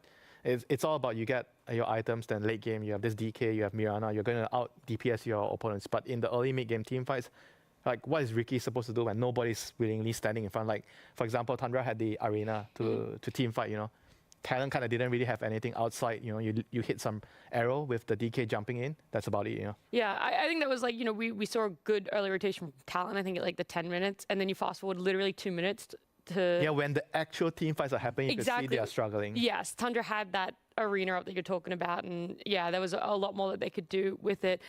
Riki, we haven't really seen him in pro games for, I want to say many years. It's not that long, but at least definitely not this year competitively. I mean, we saw him last year with the dart. Yes, we did, and then that kind of got like nerfed out. But this year competitively, we haven't seen him. So do you want to talk about the facets? Maybe people at home might not know, and then which one Mikoto went with, and that you're question marking? Yeah, I mean, I think you're really right about like Riki not being in the meta for many years. Yeah. There was that dart meta, and then before then there was also a year-to-year gap where he hasn't played, but right now he's seeing a little bit of a resurgence right now against some of the popular heroes. He's got two different facets. One of them gets some bonus EXP when he gets a kill, which is what mainly people went for, right? Just go around the map, get kills, get high level. That is kind of inconsistent now. It's very difficult to do. People know when you're off the map. So now he has a different facet now where his E, Tricks of the Trade, does like 450% bonus damage to creeps. And I expected him to rush Ags from the mid lane. That way, with that facet, it makes sense. You're farming, you keep up and farm, you're not reliant on getting hero kills. And that's something that Thompson's been doing. He's been spamming this in pubs. But Mikoto, I don't know if he's super comfortable on this Riki. He knows how it works. He went for more of the, I'm going to just get kills and snowball the game, rushing the Diffusal Blade, going for that early shard as well, getting behind. But if you don't get those kills, this hero does not shine, and unfortunately, he could not find those kills in this game. And that's why the Riki just didn't really work out. He did half the damage that the enemy Inch did in this game, and that's not where you want to be. If you include the damage that he did to the Treant, then we're really racking up the numbers. No, I think the point that Winter mentioned was an interesting one, like the fact that they had pretty much 3 carries on Talon. It was in all the lanes, and then the supports were not team fighters. Even Tundra lacked team fight. It was just Mars. Like all the other heroes were, scaling, and you have the Tusk and the Ench. Like these heroes are more like run at you, like ganking heroes, save heroes. So really just a game in general that lacks team fight. But one team fighter is infinitely better than 0. Like if you're Talon in that game, I do agree with the Ags take that you probably just play for pickoffs and avoid fights, because they actually were getting pickoffs. There was that one time we saw them jump Pure on the Morphling and kill him in like a fraction of a second with the Riki. And maybe if they played the entire game like that, it would look really weird and wonky, but they have a DK playing essentially DK carry offlane. They have a Riki playing Ricky carry mid. They have Morana, which is one of the highest damage dealing carries in the game. He wasn't really playing Ricky carry mid though. That's my problem. He was playing like Ricky space. But if he went for the Ags, I mean, like if they kind of had that idea where it's like, okay, we're just gonna dodge them. I mean, it's very not this meta, but that might have worked out because Pure did go for a Midas. Like he was planning for the game to go late. Yeah, Pure had like a rougher game than I thought, especially when we just saw the scoreboard there. His KDA, sure, it was still positive, it looked great, but there were a lot of deaths that I feel like as Morphe could have avoided. So that is big props to Talon being able to, you know, get him a couple deaths there for themselves. The other thing is his Nature's Prophet. What's very obvious is the fact that he has a teleport built into his toolkit, right? You get to be off the map farming, and that's that late game that we talked about. I thought Ricky would have lent into that, is that you could potentially run around with your supports and try and find him. You hunt get him in the trees. Wherever he is when he's not ready. Maybe a new camp that he's teleported to. And that didn't happen. They didn't go for that sort of play. Had SD plus Marcy, which I feel like didn't really enable that. If you want to do that, you kind of need like a support that can burst heroes, like Lion, Skyralph, this type of hero, or at least a Snapfire. You can do damage from far away, and you can allow the Ricky to find pickoffs, you know. And with SD and Marcy, what you're supposed to do, you follow the Ricky and what? That's what I'm saying. I think they just should all buy Midases like it's 2 weeks ago and then just play for the late game. Yeah, it's also not how the game played out. Like you saw, like every fight was like a team fight. Yeah. Like he wasn't just alone. Even this Morph, he just had Treads, Midas. He was joining every single. It was 5v5. Yeah, it was 5v5 the whole game. There was no like split pushing shenanigans in the early mid game. Later on, there was towards the end of the game, but like at that point in time, it was already kind of too late. The game was a bit over. How consistent do you think that style is going to be of we want early fighting carries? Because Riyadh, the last big LAN, that's what teams found success in, is we snowball up at like, let's say the 12-minute mark, and we don't leave each other's sides unless we're not winning team fights. And you think that that's going to be pretty prevalent?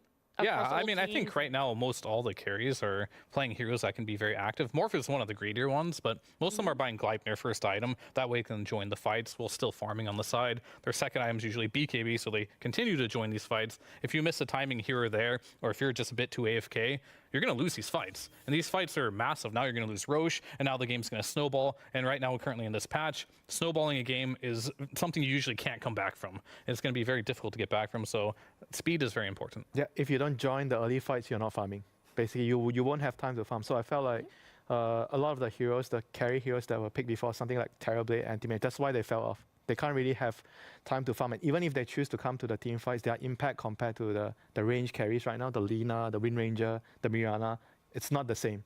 Yeah. Yeah. Sorry, my brain, you were like listing heroes, you know, Terrorblade being one of them. And for some reason, like Spectre popped into my brain. I'm like, we just have not seen her. I know that she needs a lot of items, a lot of time, and a lot of net worth to really come online.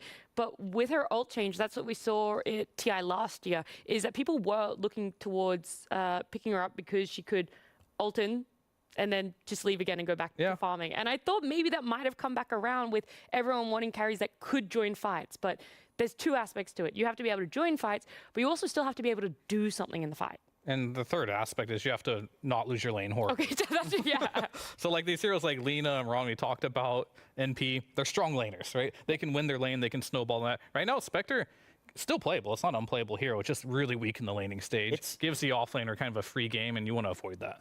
I do think it's actually decent, but one thing that I've learned about Dota in the last 3 years, and I don't know if it's always been this way, or if I just learned this as a player and I wasn't good enough to recognize this back then or whatever, but it really seems like in Dota, heroes being good is not what determines the meta. It's items being good, and then that determines what heroes are picked. So if Greaves is good, then it doesn't matter what state Underlord is in. Underlord is going to be picked. If Gleipnir is good, then all the Gleipnir carries are going to be picked. The thing is, if Blade Mail or Orchid were like really busted items, which they're fine, right? They're just not as broken as they're more like tier 2. Yeah, but like Gleipnir is like triple S plus tier. So I honestly think like that's why these Morph is the only exception where I feel like he's just that broken and doesn't buy those items because of what I mentioned. Like you just go stats on this hero. You put 1 point in your W, maybe 2 points in your E, and then you just go stats. Yeah. And they give double value, and you can just build normal carry items. He's kind of like the anomaly of the meta right now. Yeah, there's always a few exceptions.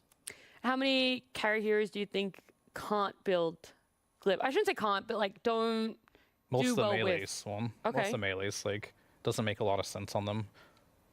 That's about it. Oh, thought there was going to be more. I mean, there was going to be a longer list like than that. these Ursa, PA, Anti-Mage, like name any melee hero. It's PA probably is kind of decent now, is it? Gleipnir PA? I mean, No, not I'm not saying Gleipnir, Gleipnir PA. But is she then one of the anomalies? Is Ursa or PA, are they in that ballpark of Morph, or you're like, Morph just really does sit here and those two are So more basically the Gleipnir heroes pretty much win their lane, and you can Okay. pick them early. The Battle Fury heroes, still pickable, but they have to pick later in the draft. They have to have some type of purpose. They They're have the to see their gotcha picks. matchup. Yeah, pretty much. And they're going to, or it's like we ran out of picks, everything's banned. That's the other option. So That No, you unironically never does happen. want to be in that position, but No. it does happen. I mean, that's why we just ended with a DK off lane going for the Red Dragon. Yeah, Is they because kind of ran out of options. WS didn't really feel like he had anything else to play. He did change to Red Dragon last minute. I mean, that's the thing about when you have a star player on the team, you kind of want to leave his pick to the last or the second last, but then your enemy is targeting them. So I feel like this game, they probably have to change that sequence and maybe try to pick his hero early so they can set up the whole draft around him instead of just giving him the whole draft and the last pick. What do you want to play when everything is banned? Dragon Knight was their first pick. I don't know if I expected it, though, to be a first phase pick. I feel like there are still a couple more heroes out there that you might want to put in higher priority, or you guys don't really... I feel like they debated themselves. I was going to say, I can tell you why. It's because they didn't want to give it to Pure. Pure invented the DK. But you also don't you wouldn't feel want to like ban it's it out also an against them. answer to MP? Yeah, I in feel a like way? it's more than that. I feel like they picked this when they saw NP. Is it though? Because the Tusk. Why would you pick response, DK then to... I think that's the question I'm asking. No, I feel like they think had an it's- oversight. That's I think there's of course the element of it's good against NP. I think also you can just go double bracer on like a lot of these strength heroes, and it's going to do fine against the NP. But I think it's because like Pure this is his thing. Like he brought this into the meta. They're not going to give this to Tundra because now everybody is picking the DK carry. Now it's actually considered S tier meta. Interesting.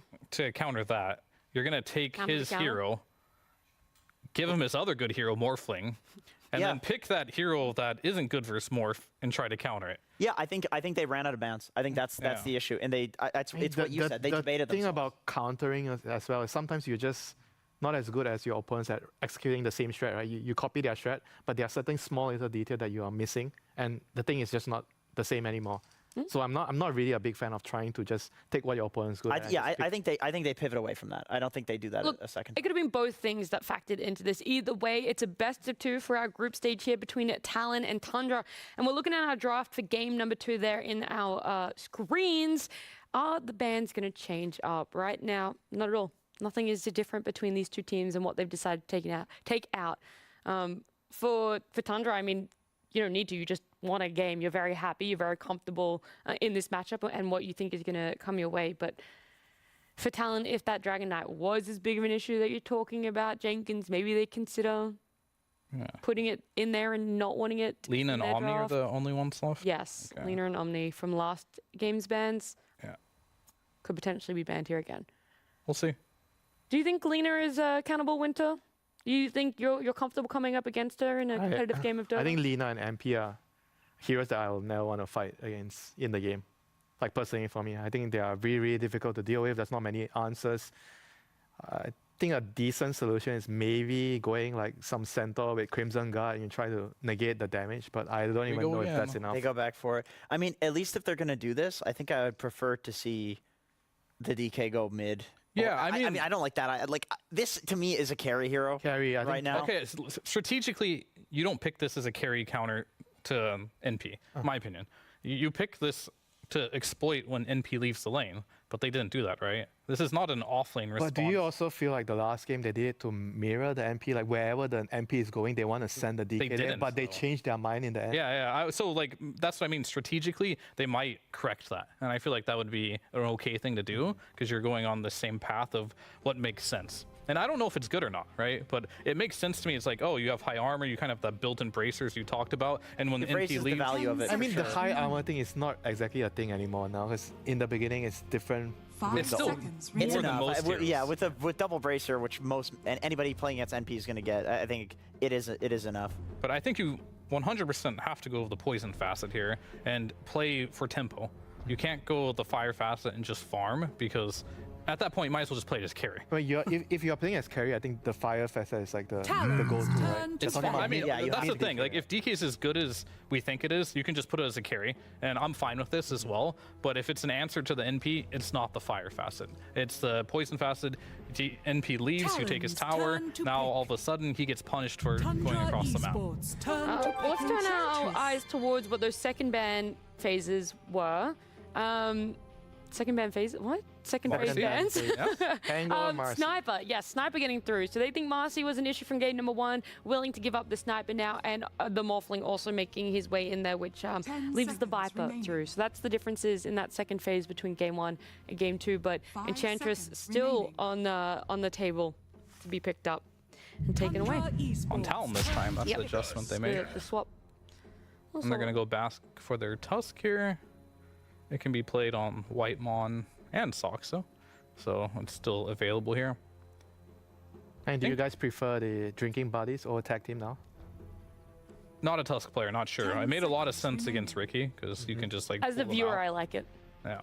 Yeah, I feel like 5 because I play this hero seconds quite a fair bit recently, I'm not really sure when should I choose the drinking buddies, and usually tag team, I pick it when I look at my carry. My carry is Lina, Wind Ranger, so I go for tag team. Talon's That's my logic. turn But isn't to Drinking pick. Buddy also good with range heroes because it gives them the buff, regardless if Tusk is next to them?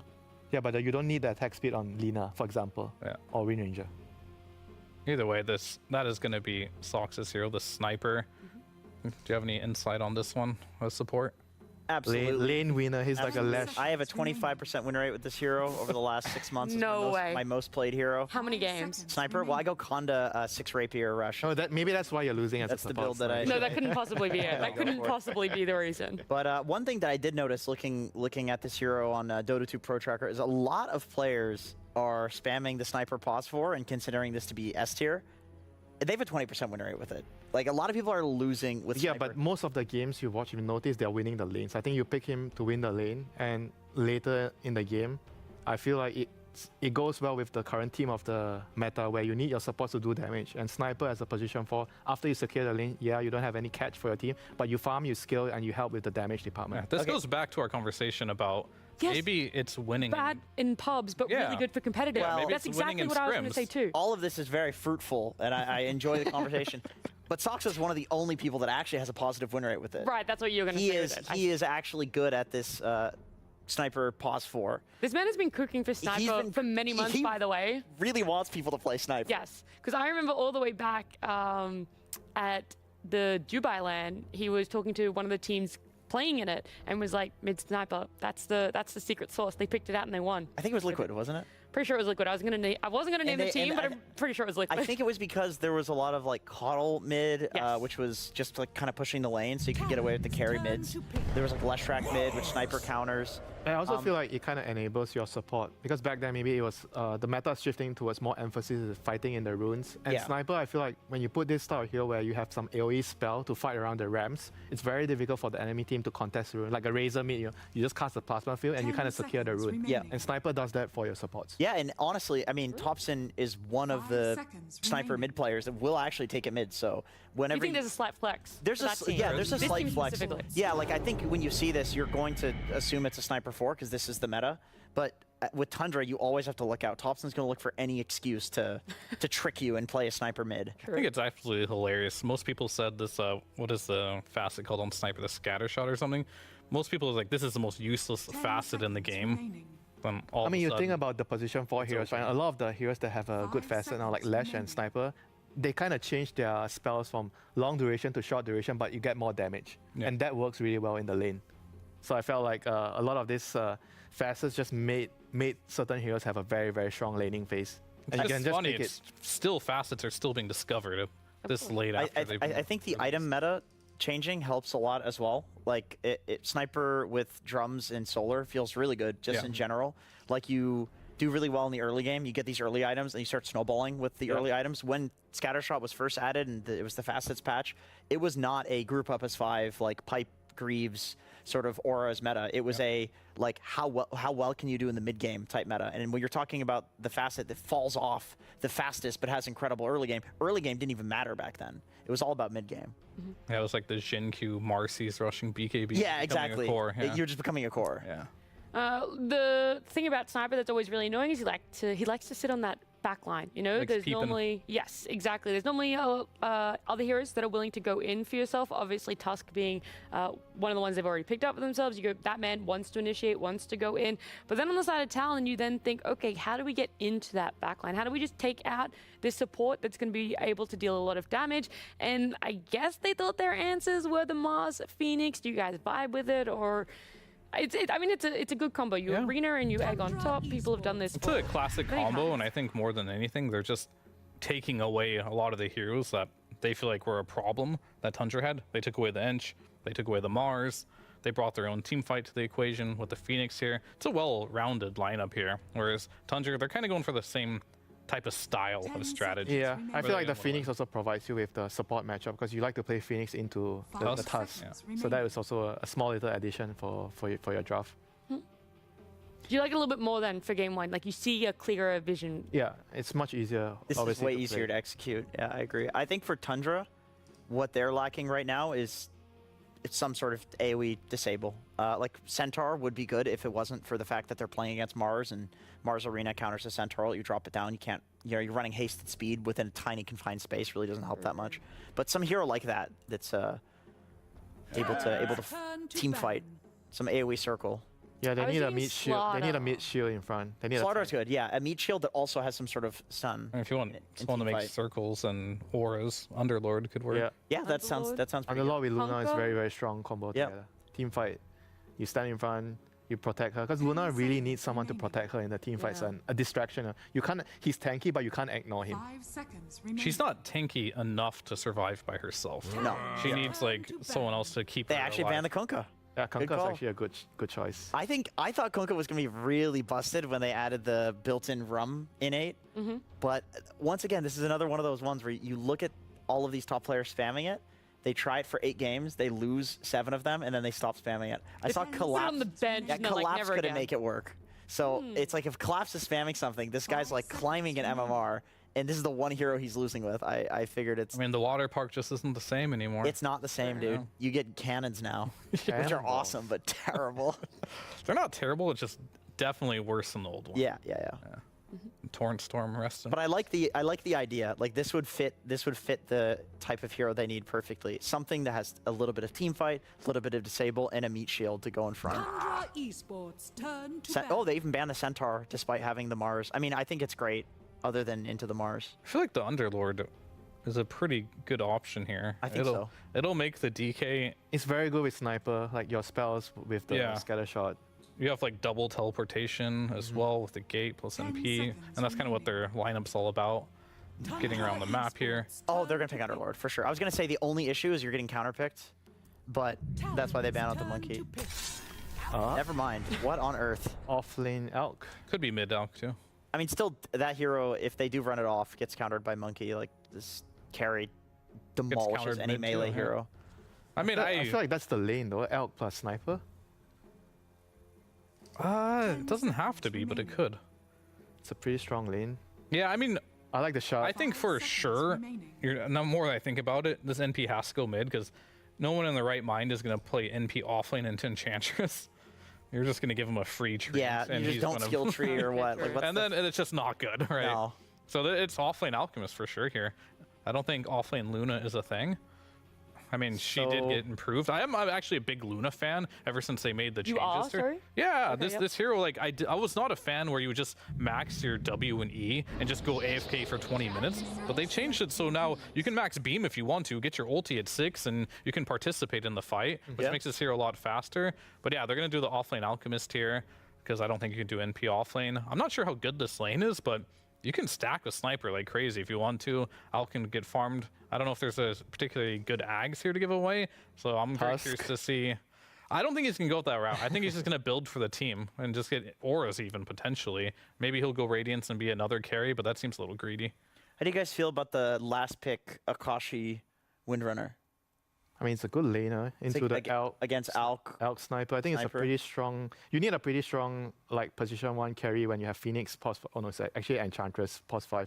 I'm also curious what facet he's gonna go. I feel like this is one of the most He's gonna get the facets out there in the game right now. everyone is both, here. No. both have What's your? I want to hear his prediction. What facet? You mean on Windrunner, right? The Whirlwind. I already looked it up. Everyone's getting Whirlwind. They are, yeah. He's getting Whirlwind. I can see. But what if You're not supposed to look like that. But what if there's a? Okay, well you already looked, so that's cheating. But he could change it last second. Yeah. To be fair. Should we look? Should we wait? Because Focus Fire, I feel like against Luna is pretty good. Okay. So then, what's the benefit to going Whirlwind, which I believe? I guess to me, like with Mars, it gives you team fight. Yeah, drop arena. Yeah, run in there. Drop arena, and you just get a bunch of AOE damage here. Because that's the downside of going for Focus Fire is, if you don't kill that hero, you're kind of useless. Right? Yeah, if you go on the wrong target. And a lot of people, sometimes you're forced to just use it on a support because they're there. Cause you just have to get it out there. Okay. But now you don't feel as bad if you use it on a support because it does spread damage. And Whirlwind farms. And yeah, it does. I think more than anything, Wind Ranger right now is never a bad pick just because Gleipnir really strong. Universal hero. Universal, yeah. I mean, you can shift it to a couple of roles too. Yeah. But look, I'm interested to see how the team fights are going to be executed. You got the Egg, you got the Mars Arena, now you have the Whirlwind. It feels like a lot of AoE coming out from Talon. Is that enough to push them over the edge? We'll see exactly. As it is game number 2 with our casters, MLP and John. We are getting into game 2 here between Talon and, of course, Tundra Esports. Jonathan, 2 brand new drafts. What are you thinking? Do you feel like Talon has enough here to force game number 2 win, or do you feel like Tundra are walking away with a 2-0 victory? I mean, I like what Tundra's cooked up. I think I did agree with a lot of the ideas her panel had. I think the Underlord pickup might have worked out a little bit better here, especially if you're playing into the Wind Ranger, or it would have taken away this Wind Ranger option for sure for Talon to even consider. Considering the atrophy with the Focus Fire, or the Whirlwind damage reduction makes it pretty awful to play into. But I like what they're cooking on Tundra again. You know, they pick up the Scattershot Sniper.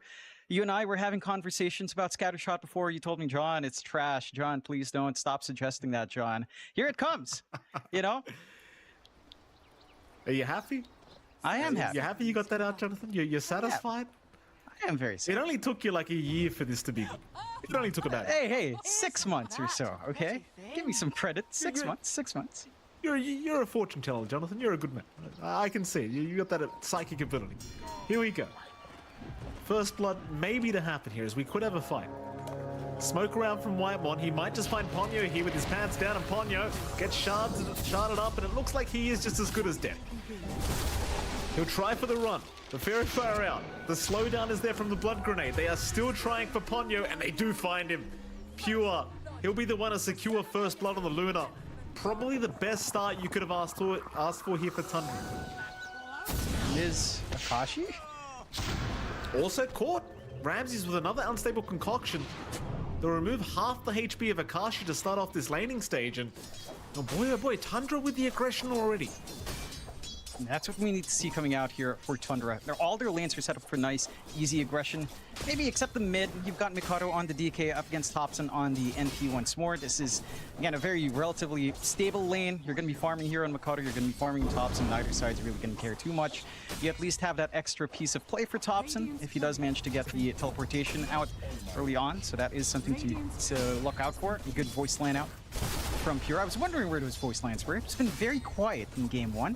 Good to see they're still popping out.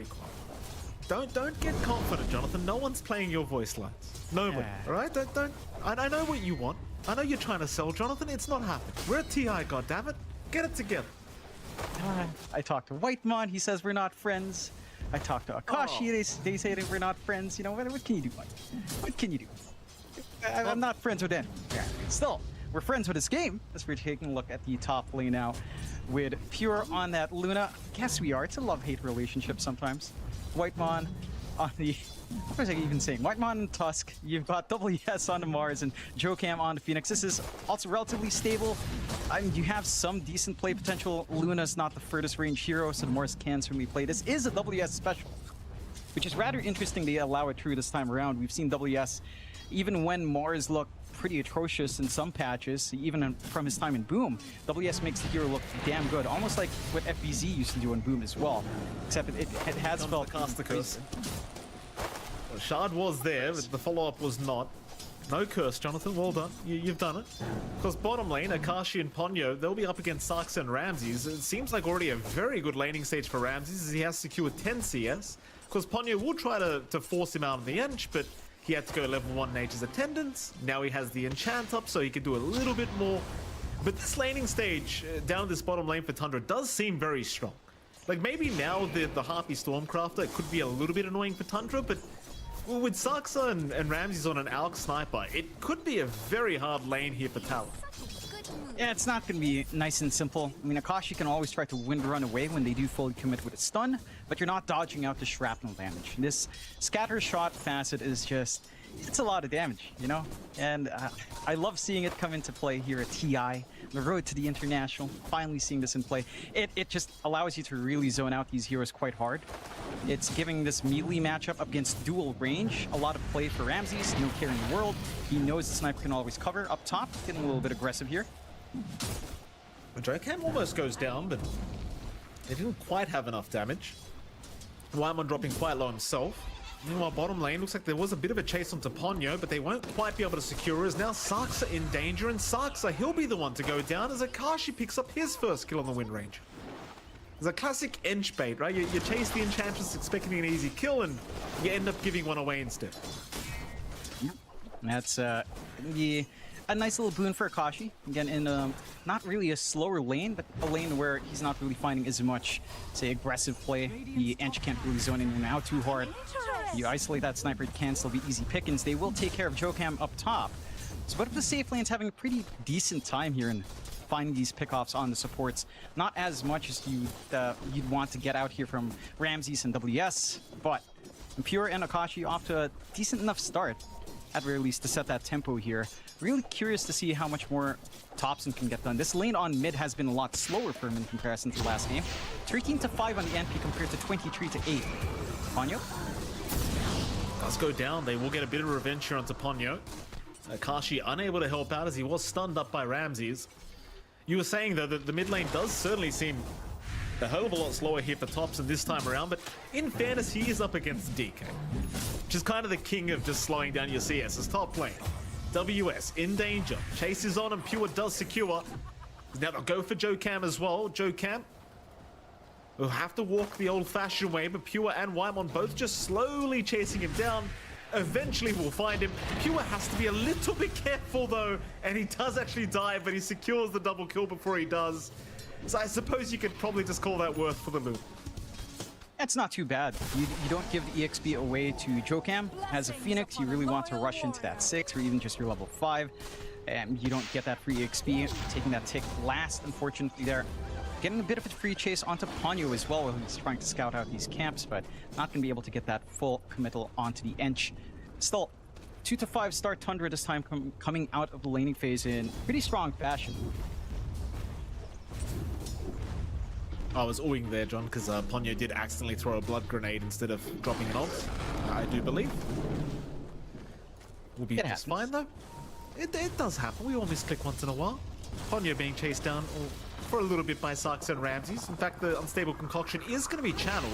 Can they get within range? Ramses? Oh, he was almost there. He was like a centimeter away, just not quite. Though now Saksa being chased down here by Ponyo. He'll try for the TP play out, and he will not make it.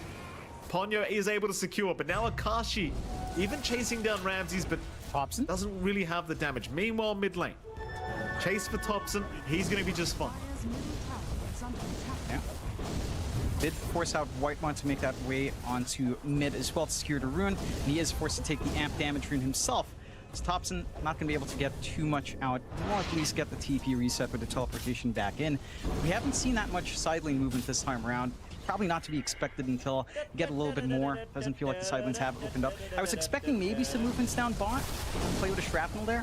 Still focusing onto that mid, but you've got Ponyo to help support this push. And Mikoto is getting a steady shove in onto the tier 2 here. And at the very least, not contested by Tundra all too hard on that front.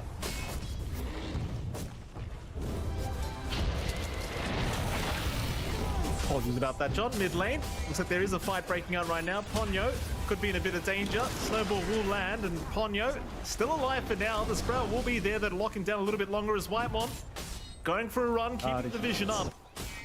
The heals are too much, though. Huh? Pure gonna move in with the Eclipse now, but he's lost vision. No, he hasn't. He'll find him.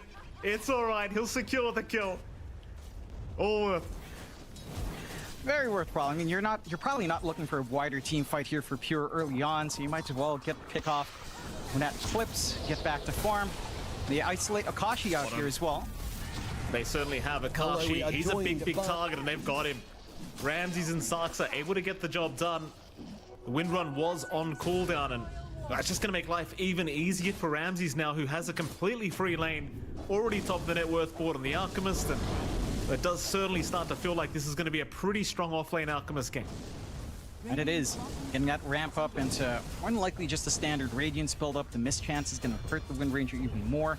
I'm a little bit surprised Akashi even tried to move a little bit forward with a Whirlwind. He didn't have his Javelin up at that point. There's no real output here for the Wind Ranger to threaten until at least the Javelin timing. And a little bit optimistic to try to look for the cleanup while all of that attention was dragged onto mid, even in a 1v1. I have to see if they can maybe get some movement across the gate. They will get Akashi and Ponyo for the same movement up top once more. This time around, though, Tundra's not camping around to be jumped. They are playing it safer, understanding what Talon's done in the last game. Oh, you say safe. They're looking at that mid-tier 1 tower instead here. Pure getting vision on Mikoto. Shards will block the staircase, but Whitemon can't quite lock him down long enough. In fact, WS is here now, looking for the tusk. They've still got help around here from Tundra, but they may just allow Whitemon to die, as they are unwilling to risk the rest of their lives.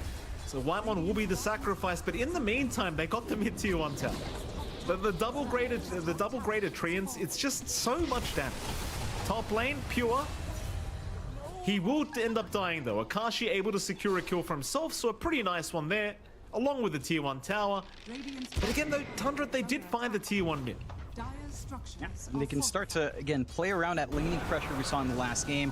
Thompson still needing that full Maelstrom into the Gleipnir to have a little bit more presence, but can already just start to spam these treants around, keep every lane shoved in, maybe even threaten down bot at some point. Mid is still being chipped away by Mikoto though, and the TPs are in to stop it. The Ench army is here, that'll get the job done. Shards on Ponyo, that'll lock him down. Here come the drinking buddies as well, so Thompson can get right to work, and of course Ponyo will just drop very quickly. Nice pick up here from Tundra. Probably not so happy that they lost their mid-tier 1 tower, but there's not really much they could have done about it in fairness.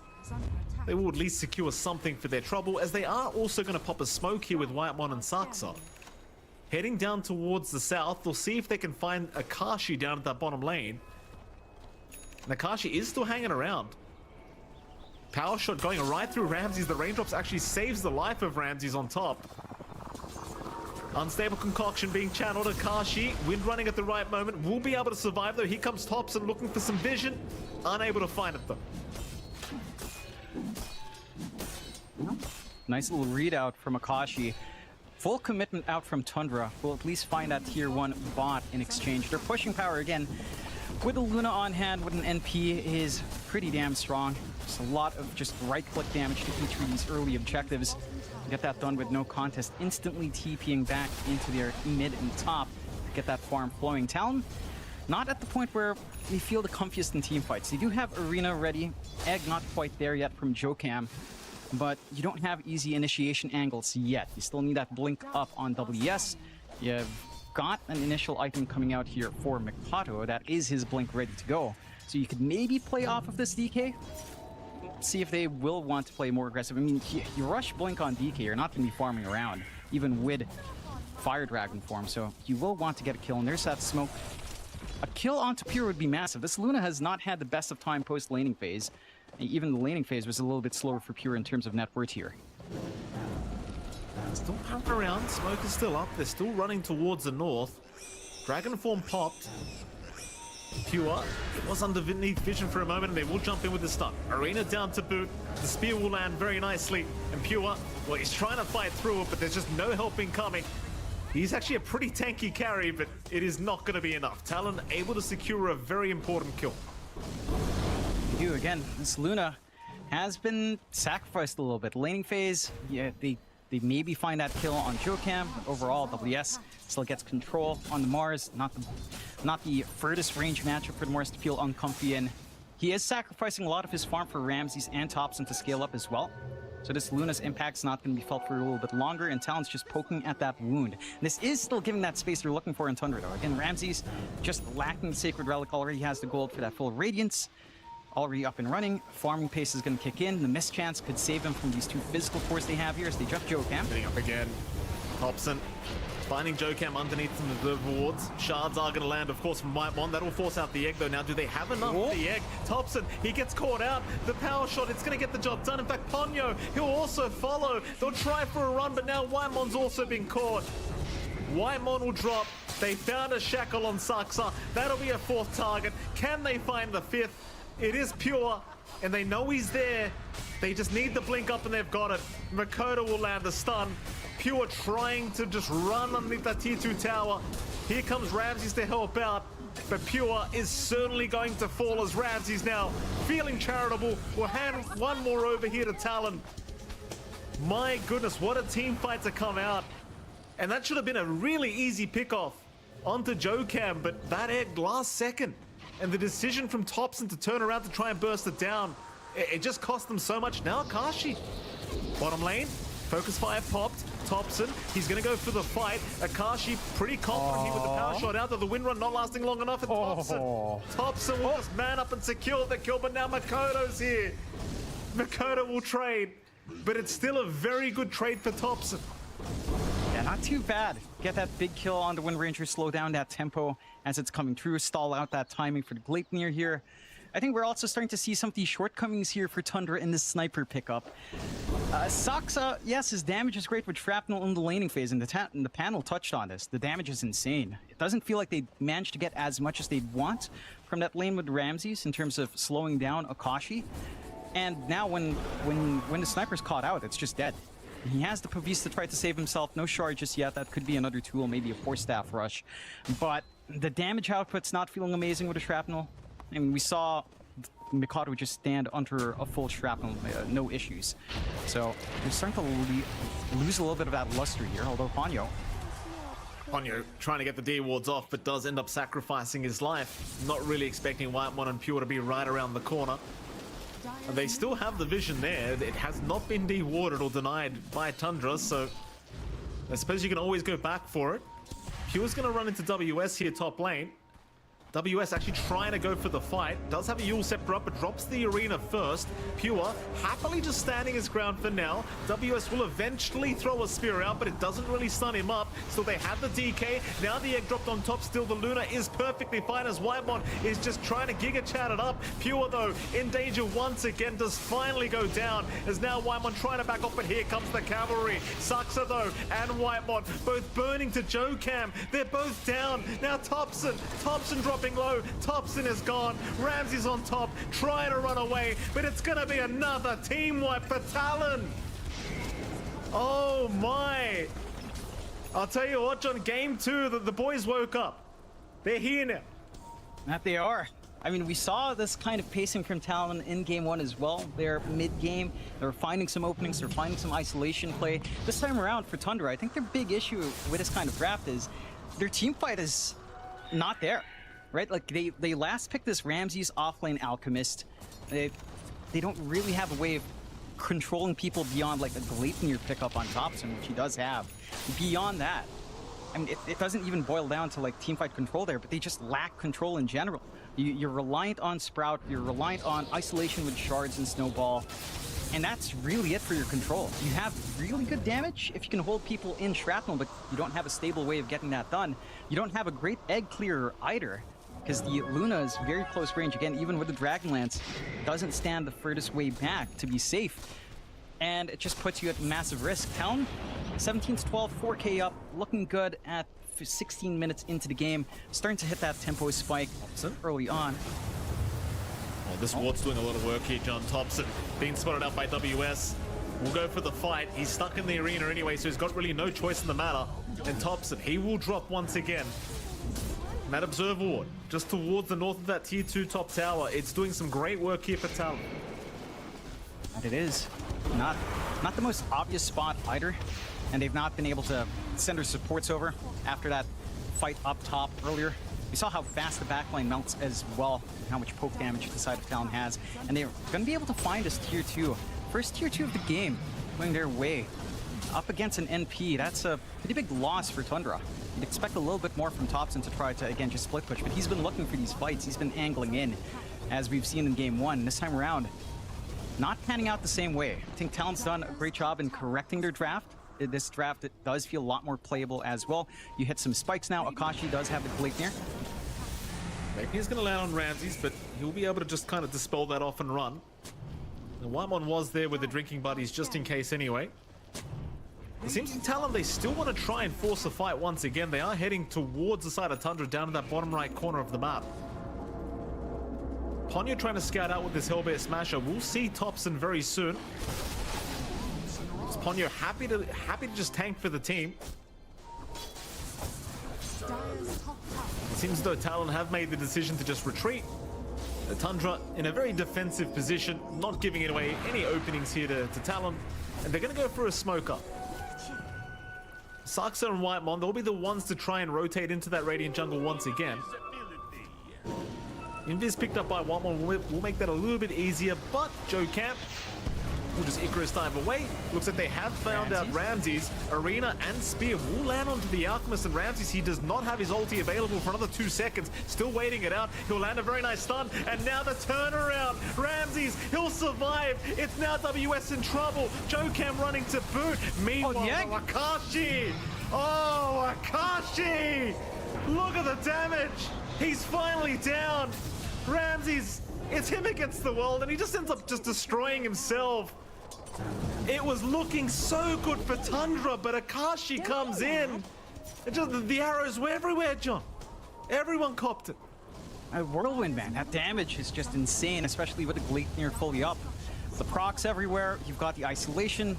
You get a really good front line as well here for Talon to play with WS just taking these aggressive plays that he loves to do on the Mars. A big factor here as well was that Jocam doesn't die, right? Like, they're playing under vision. They managed to get the jump first on that smoke play onto Ramses, nail the arena combination, have again these two tanky frontliners cop a lot of the spells, and Jocam somehow manages to slip away while Ponyo provides the distraction on the side, giving Akashi the room to just whirlwind in.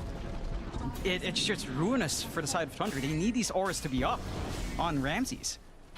That is a stupid amount of damage being pumped out from Akashi. It was just looking like such a lost team fight for Talon, but boy oh boy, just one hero shows up and everything changes immediately. But now Tundra, not to be outdone, they'll start to try and reclaim their side of the map. WS and Ponyo, they'll happily retreat. Thing is now the net worth sitting at 9k the way of Talon. Makes it very hard for Tundra, especially with a draft like this where you want to be playing from in front. They'll TP everyone down towards the bottom side of the map, where they'll try for the Tormentor here on the Dire side, and they will secure here for Saksa. But in the meantime, of course, Talon, they'll just take the bottom tier 1 tower for free. There's just so much catching up to do now for the side of Tundra. Like, they're just going to sit back and relax for quite a while. Especially for Pure's sake, because that man is quite behind when it comes to the net worth department. That he is. But again, you're playing with an NP and an Alchemist. Both of these heroes will just soak up that farm a lot faster than this Luna does. And I don't know if that investment's really paying off. I do appreciate that Ramses is going for the aura coverage that they are lacking on Tundra. He's got the pipe, he's going Crimson Guard. That's going to really stall out Akashi's damage output here at the very least. But it still doesn't fix their fundamental control issue. Even if you survive the initial onslaught, I'm not sure how you deal with Arena Egg overall. I'm not sure if you have enough to burst Mikoto. Oh, I think Mikoto's baiting here. His team is right behind with a big smoke out on Thompson. He was caught on the front lines. In fact, now a big arena from WS catching 3. Snowball will save for now, but the egg just going, and now the whirlwind out from Akashi, destroying everyone. Thompson's been caught. He'll try for the Sprout TP play out, but there's just no chance in hell. Talon finding another 3 targets. Talon bakalan comeback. And they're feeling confident now as they'll go through the bottom. Lihat di sini ada nggak ya? Nggak ada, guys. Nggak ada, berarti suruh nonton di sini semua kali.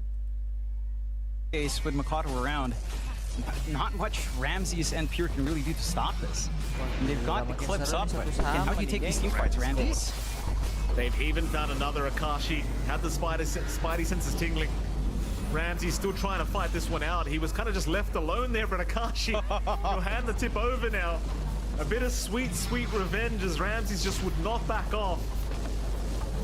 And now the bottom racks is certainly set to go down. Back top lane, they found Pure. They have found Pure, though here comes Thompson, but you've got WS to help out, so Pure annihilated. Thompson, what can you do? The answer is nothing. Double kill for Akashi.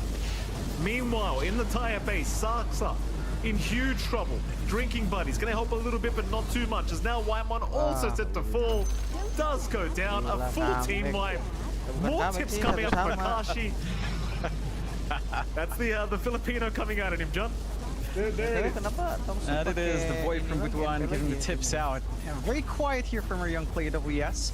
Side of Tundra, again, they don't have a lot of play.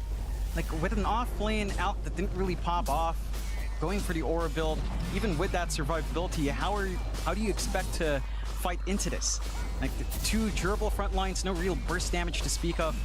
Even the Ench is going to take a while to melt through as well. And you've got this Wind Ranger with so much movement and so much damage that you really don't have stable catch for. The answers are hard to find right now for the side of Tundra. Bit of a chase. This looks like a very desperate chase here, as they are going to try on the Ench, but there's just no chance of killing Ponyo. Mikoto, he's a tanky boy. I don't think Mikoto's dying that easily. And props to Tundra for trying to find at least a bit of a straggler, but Talon will not allow it. In fact, Talon are looking like they're setting up for a bit of a bait play. Ooh. Hoping someone farms the mid lane, and Ramses, he'll be the man to show up. They'll make the immediate jump in. Drinking Buddy's out, but the arena gonna lock both of them down. Whitemon with the snowball, he'll buy a little bit of time, and meanwhile Akashi right in the tier 4 towers. He could not give a crap, this man. The Wind Ranger just shredding everyone apart. There goes Thompson. There goes Ramses by the looks of it. He is gone, and GG is called. Talon will tie this series up 1-1. That they do after a spectacular game one from Tundra, especially past around 20 minutes. Talon come back in game number 2. They correct their draft really well. They see the NP opener. They go with the DK mid this time instead of messing around with something like the Ricky mid. And all their lanes look pretty damn good. You were trading blows a little bit. You did lose first blood, but lane control was all set up. Akashi wasn't pressured at all. He hits his timings. You had Mikoto being really active, that quick blink coming out from him. And this time it was the side of Tundra that was kind of coming in with forced movement, especially in that mid-rune fight when they were trying to chase down Jokam. It just fell apart from that moment on. Absolutely, a 1-1 series here between Tundra and Talon. And with that, Jonathan, we can head back to our panel and see what they thought about this game too.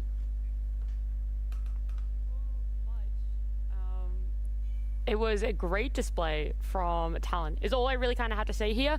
Not just in gameplay, but also in the way that they were able to adjust their draft. I think that's one of the toughest things, because you come into this, you have your ideas. When I say come into this, like into not only your matchup against Tundra for them, but also just this event of, okay, what's going to work for us? What do we think is really in that S tier?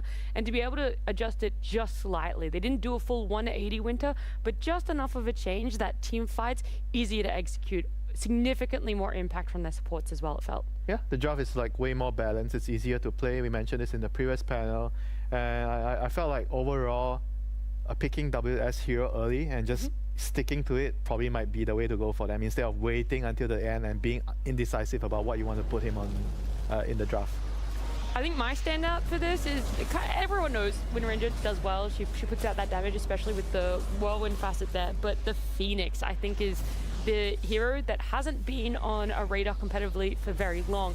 So to see it come out here, and just the amount of damage it's able to do on the back line towards the 4 and the 5s on the side of Tundra, it just made them a non-factor. You no longer had that damage coming out from the sniper. You no longer had those saves in the Drinking Buddies or in the Snowball as well for you.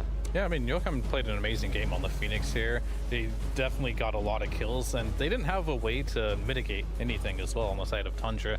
You're picking a lot of heroes that want to get kills, but if you are behind, you're in a situation where team fighting is very difficult. And just to go back to Talon and sing their praises about how they adjusted so well in the drafting stage. Yep. They picked the DK, it went to the mid lane like we wanted. They block picked, which I think was the bigger part of this game, the Ench and the Mars, and they picked the Phoenix on top of it to give it to like the good team fight damage. And once you get behind a little bit, this Alchemist who's going Radiant, your mid NP who doesn't buy any auras either, your supports aren't buying many auras as well, you have a Luna who wants to farm. Once you get behind with with the draft that Tundra has, you have no chance against Talon's draft. They just have too much overwhelming team fight. I mean, this is why I felt like the Radiance was kind of bad. I know you mentioned that you felt like it could be okay, but I felt like when the Wind Ranger TP'd top, okay, he gated top to take the top tower. If the Elk had like face boot solar, because he had that kind of net worth, but he was just saving for his Radiance. If he had like the early game items and he went and fight, I feel like the game would have been more comfortable for Luna, because the Luna kind of got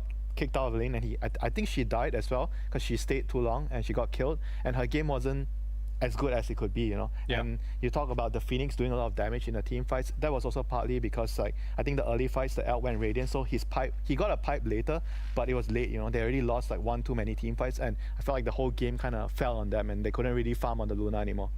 I would love to see a game 3 of this series, just because I feel like the way that the draft went from game 1 to game 2, like Fear mentioned, there was the block picks. I feel like Mars would be a really high value pick between these two teams, because both WS and Ramses, they honestly carried both games with the Mars. Like the fact that this hero not only gives the team fight that is needed for, at the very least within the meta of this series, 2 teams that want to fight constantly, but also he's a good pick-off hero as well. You can just throw out like a casual spear and hit somebody with a stun and kill somebody. He's very good against all the range carries now. The Lina, Mirana, Wind Ranger. It's a good hero. It's a high win rate as well. Unfortunately, Jenkins, we're going to have to stick to the best of 2s. You're not going to get a 3rd game. But we can look at this series. We've just been talking about game number 2, but someone that has a little bit more information, something they want to bring up from game number 1, is Pudge. Thanks, Nat. Yeah, there's a lot of really big moments that happen at TI every year, and I want to look at some of those detailed moments, at least for the first game that we caught. Ramses was playing Mars. He was very instrumental. He was the initiator guy. He's the one that's catching some big moments. So let's take a look at this Roche fight. It was around 32 minutes here. What Ramses did first was he fed his life mercilessly to the enemy team. He got very little value out of this other than saying, hey, the team is here, they're going to kill me, and now you can finish Roche. But what he did afterwards was really cool. The team basically prepares to fight if they need to, and when it looks like the commitment has happened, he does buy back. He TPs to the top outpost. He's going to go take the gate to go show up to the fight and see how much impact he has in this fight. Now, if you look at the start, Thompson's half HP, has already used BKB. He is going to die, but Mars up here is going to jump in and change this fight outcome in a huge way. And what the arena does basically is it makes all ranged attacks just not go through this. So that means Thompson can just skirt his little butt to the left. That protects him from the Mirana and other heroes inside the ring. And then he also gets a great double nuke on all of the heroes that are in the ring as well. And then Thompson being very, very low. Check this out. 6 seconds ago, actually, was when he pulled out the little Lotuses here, which allows him to keep Thompson alive. Thompson had 2 HP there before using the Lotus. Completely changed the outcome of the fight. So not only did they get Roche, they also turned that into a great team fight, which allows them to pressure the game. So one big moment from the first game. We'll be bringing you guys a lot more of those as the tournament progresses. Perfect. Thank you so much, Pudge. It's great to see that breakdown, because Roche fights are always important in every game. We know that. But how you're able to still make it work for yourselves, even when you're one hero down, when someone's already dead, how quickly and impactful a buyback and a twin gate can be for you right there. And also leads into what you were saying, that Mars is going to be really highly contested. Does that continue on throughout a lot of different aspects in different games, different teams, even into different stages, all the way up to playoffs and maybe even main stage of Mars being looked at? Or is there going to be more? I think so. Yeah. I think part of the reason for that is because his big issue was not that he wasn't a strong hero. He was still considered like an A-tier offlaner, even when everybody was building like the pipes and the greaves of the world. But Mars does not want to build pipe and greaves. He wants blink BKB. That's what you've done on Mars in every single meta that he's existed. And now that those items are... Not true. Sometimes you build Yules. Sometimes Yules, and then into the blink. And then into the so blink. Good for you. Now, people are already not going to be building those items anyway, because they've fallen off a little bit. People are trying to figure out new things that they can get away with. So I think that really helps Mars, that the offlane meta is switching, and he was already A tier. Yeah, I think this is going to be very interesting, because both these teams are going to go into their next series like, oh, and Mars, this is great. And we'll see if it continues to work. If there was a game 3, the meta would be evolved between these two teams in the third game, but not now. Yeah, well, look, you don't get a game 3. It's best of 2. We're still in groups, but we do get a second series. It's Nouns up against BB Team, and we've talked about what the offlane meta could potentially be. So let's actually talk to one of the offlaners. Gunnar is standing by. We're going to have a quick interview with him. Hello, we are joined by Gunnar, the offlaner of Nouns. And Gunnar, obviously, welcome to the International. You've defeated Shopify at last to get here. How does it feel, and what's the burden of the NA region like on your shoulders? It feels really nice, because last year we were the 3rd team from NA to get to TI, and now we're the only team. So it feels good to be like representing the whole region. Absolutely. So, you know, these qualifiers obviously were you know, a big moment for you guys. You were able to qualify for both the big events this summer. What was it that enabled you to sort of overcome those difficulties and get these qualifications? I think individually all of us tried really, really hard and played a lot before those qualifiers to prepare. I remember there was a day at Wallaki I woke up at 5 a.m. or 6 a.m. and I played till pretty much I went to sleep, and I wanted to practice my Doom. I played like 15 Doom games in a row. Specifically for those qualifiers, we hit like a really good peak for the team at the time. And it was really nice to see that we felt really confident going into them. You obviously believe that this team can do it. You know, you have a lot of trust in your teammates and yourself as well.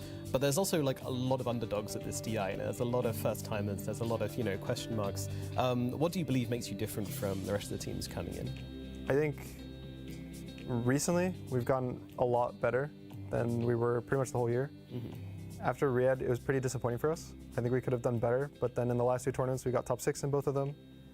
And I think we're kind of hitting the point in the patch where we all feel really comfortable playing our heroes. I think Copy's really, really good, and I think he's going to show it at this TI. And also Yuma has worked on kind of presenting himself to carry the games in the game and the way he talks, and I think he's improved a lot, and I think he'll carry us. That's what you want to hear. All right, so obviously you switched from mid to offlane a while ago. You know, it feels like you're very well settled into that role. Now that you've kind of gotten to see all that, you know, the offlane has to offer and the meta shifts and everything, you know, how do you feel in this role compared to how you felt at mid? I think at the start of the year, I didn't really know offlane that well, and I was kind of just writing off the game is pretty much the same from TI, just I'll do everything. And then as the year went on, I think I started to struggle more because the role kind of changed a little. There's patches, learning new heroes. And so probably in the middle of the year was the hardest for me to really have to learn the offlane and play it. And then I think now it's getting back to the point where I feel really confident. I'm playing my heroes. And I would say the last 2 or 3 months I've improved a lot, I would say. Yeah, I think that comes across as well. Do you ever feel like you're kind of in a good position to constantly be adapting because, you know, you have swapped roles, you know, you've been kind of more flexible than players who have just been doing the same thing since day one? Do you feel like that sometimes you can use that to your advantage when there's meta changes? There's been some heroes that randomly pop up in offlane, and it's heroes I played before, which are really nice. Like I played Mars mid a lot and Pango mid, and both those heroes, different parts of the year, were really popular. Yeah. Right now, I think it's mostly pretty standard offlaners. So right now, it's not per se what I'm like the old heroes I used to play. Yeah. But in terms of kind of being aggressive on the map, I think last TI, the mid role was kind of similar to what the offlane is now. There was a bunch of tanky strength heroes that would just go in and fight the enemy constantly. Heart blade mail. Yeah, heart blade mail. And so this time it's kind of replaced with auras to some extent, but the playstyle is still the same. So knowing your limits, going in and living with 100, 200 health is pretty much what I was doing before. So to some extent, yeah, the meta's followed you. Yeah. Well, as for yourself, you know, I know your parents are, you know, huge supporters of you. You know, like we've talked about that in the past. They came to Seattle last year. You know, are they going to be watching or attending this year? I think as of now, my mom and my sister are coming. Oh wow! So they'll both be here for the main event. Last year at TI, when we made top 8 and like played in the big arena in front of my family, it was probably one of the best moments of my life, if not the best moment of my life. Not just because of the family, but just knowing how special TI is. Yeah. And so I think this year, I don't think it'll be any different. Even though it's a second TI, you could say it's not as special as your first, I think it will feel the same. How would it feel to win with your family and you know, everything you've done to get to this point? This team does have has what we need to win. I think it'll be amazing for Copy and Yuma. It's their first TI. I think we can do it. I honestly feel pretty confident going into this TI.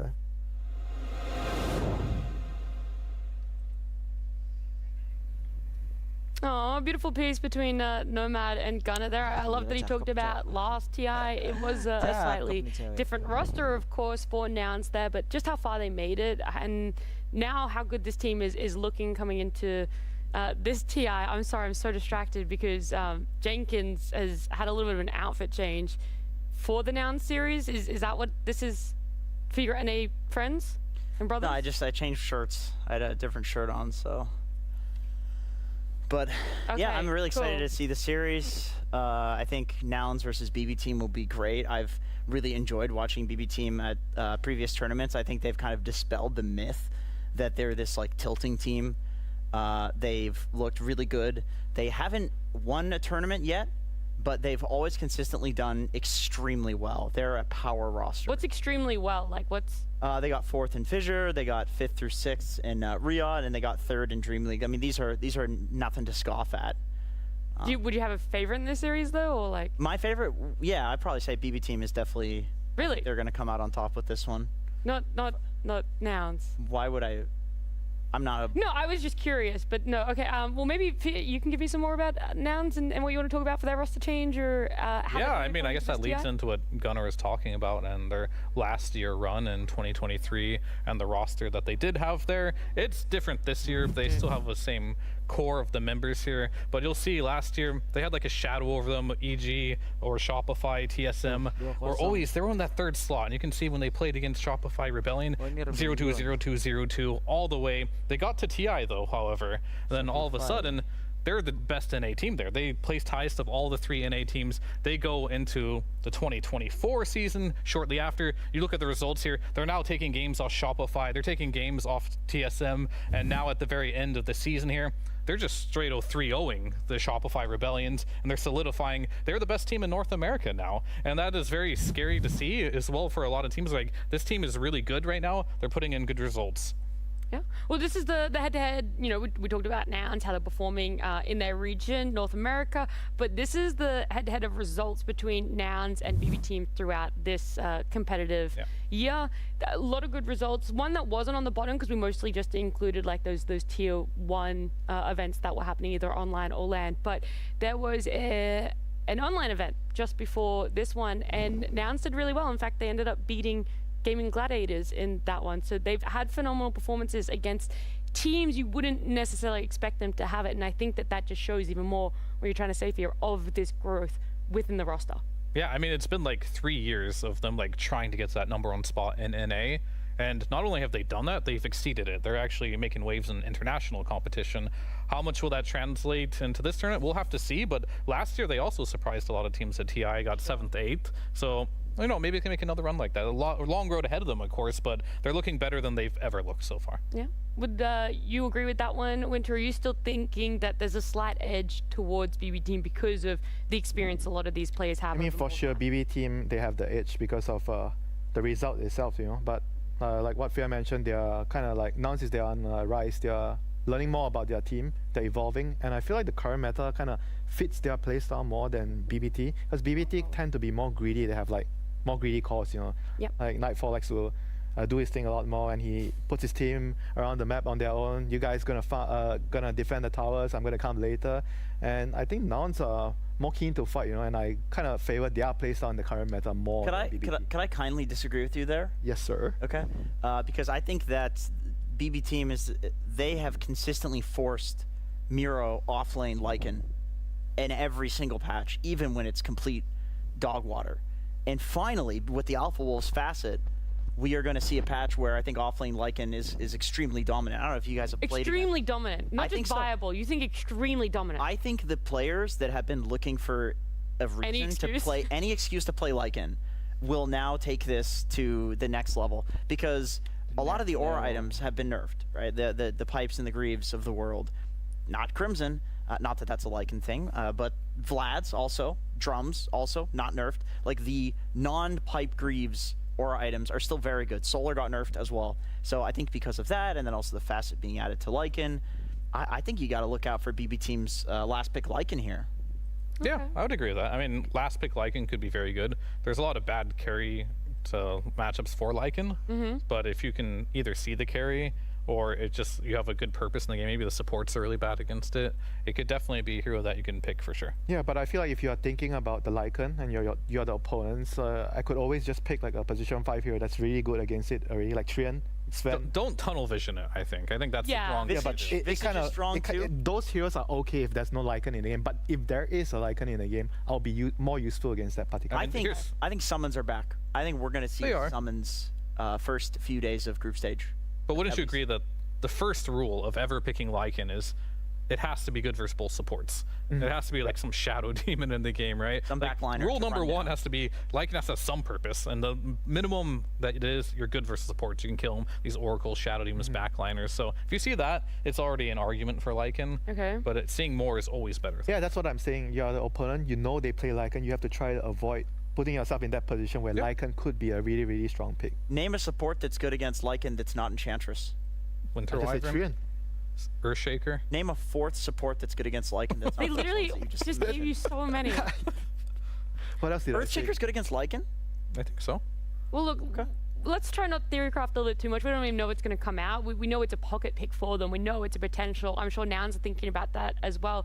But maybe let's talk about what we think are some pocket picks for Nouns. What could potentially come out that hasn't already seen the light of day throughout the competitive. Like, it just feels like we are seeing more heroes right now, or heroes that haven't seen competitive Dota in the last few months.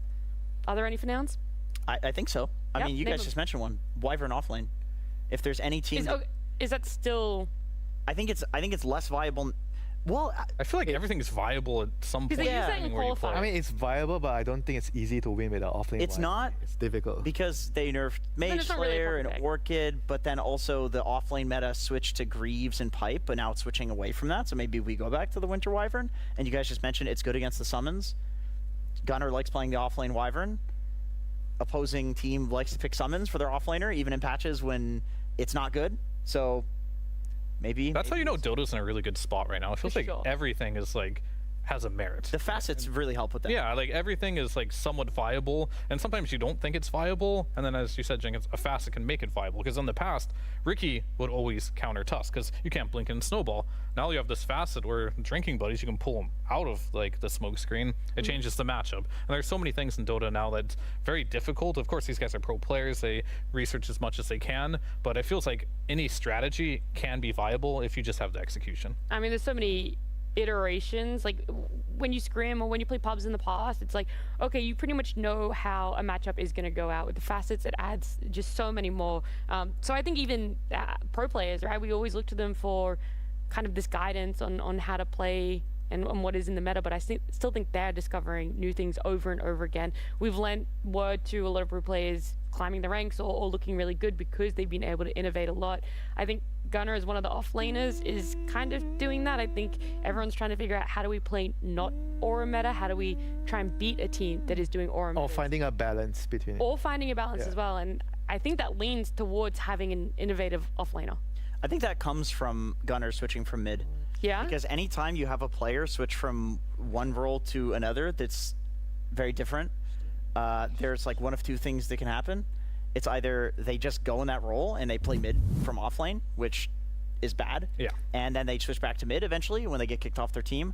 Or they actually learn the role and then they integrate their mid ability to the offlane. Like, for example, Gunner is exceptional at laning because I think mid requires a lot more laning prowess than offlane. And then also he's much more capable than a lot of other offlaners at scaling and using the farm and being active early. Like, these are things that you have to really learn to play mid as an offlaner. You know, you can kind of sit in a lane with auras and just be the tanky frontliner guy. And that might help you also if you're transitioning to mid, depending on the patch. But some people can't integrate that. Gunner has. Like, he's really impressed me with him actually becoming a real offlaner. It took him a while. Like, he was a mid and offlane at first. He was bad at offlane. He was just a mid playing offlane. But that's just because it takes time. Now he's an offlaner that has integrated the mid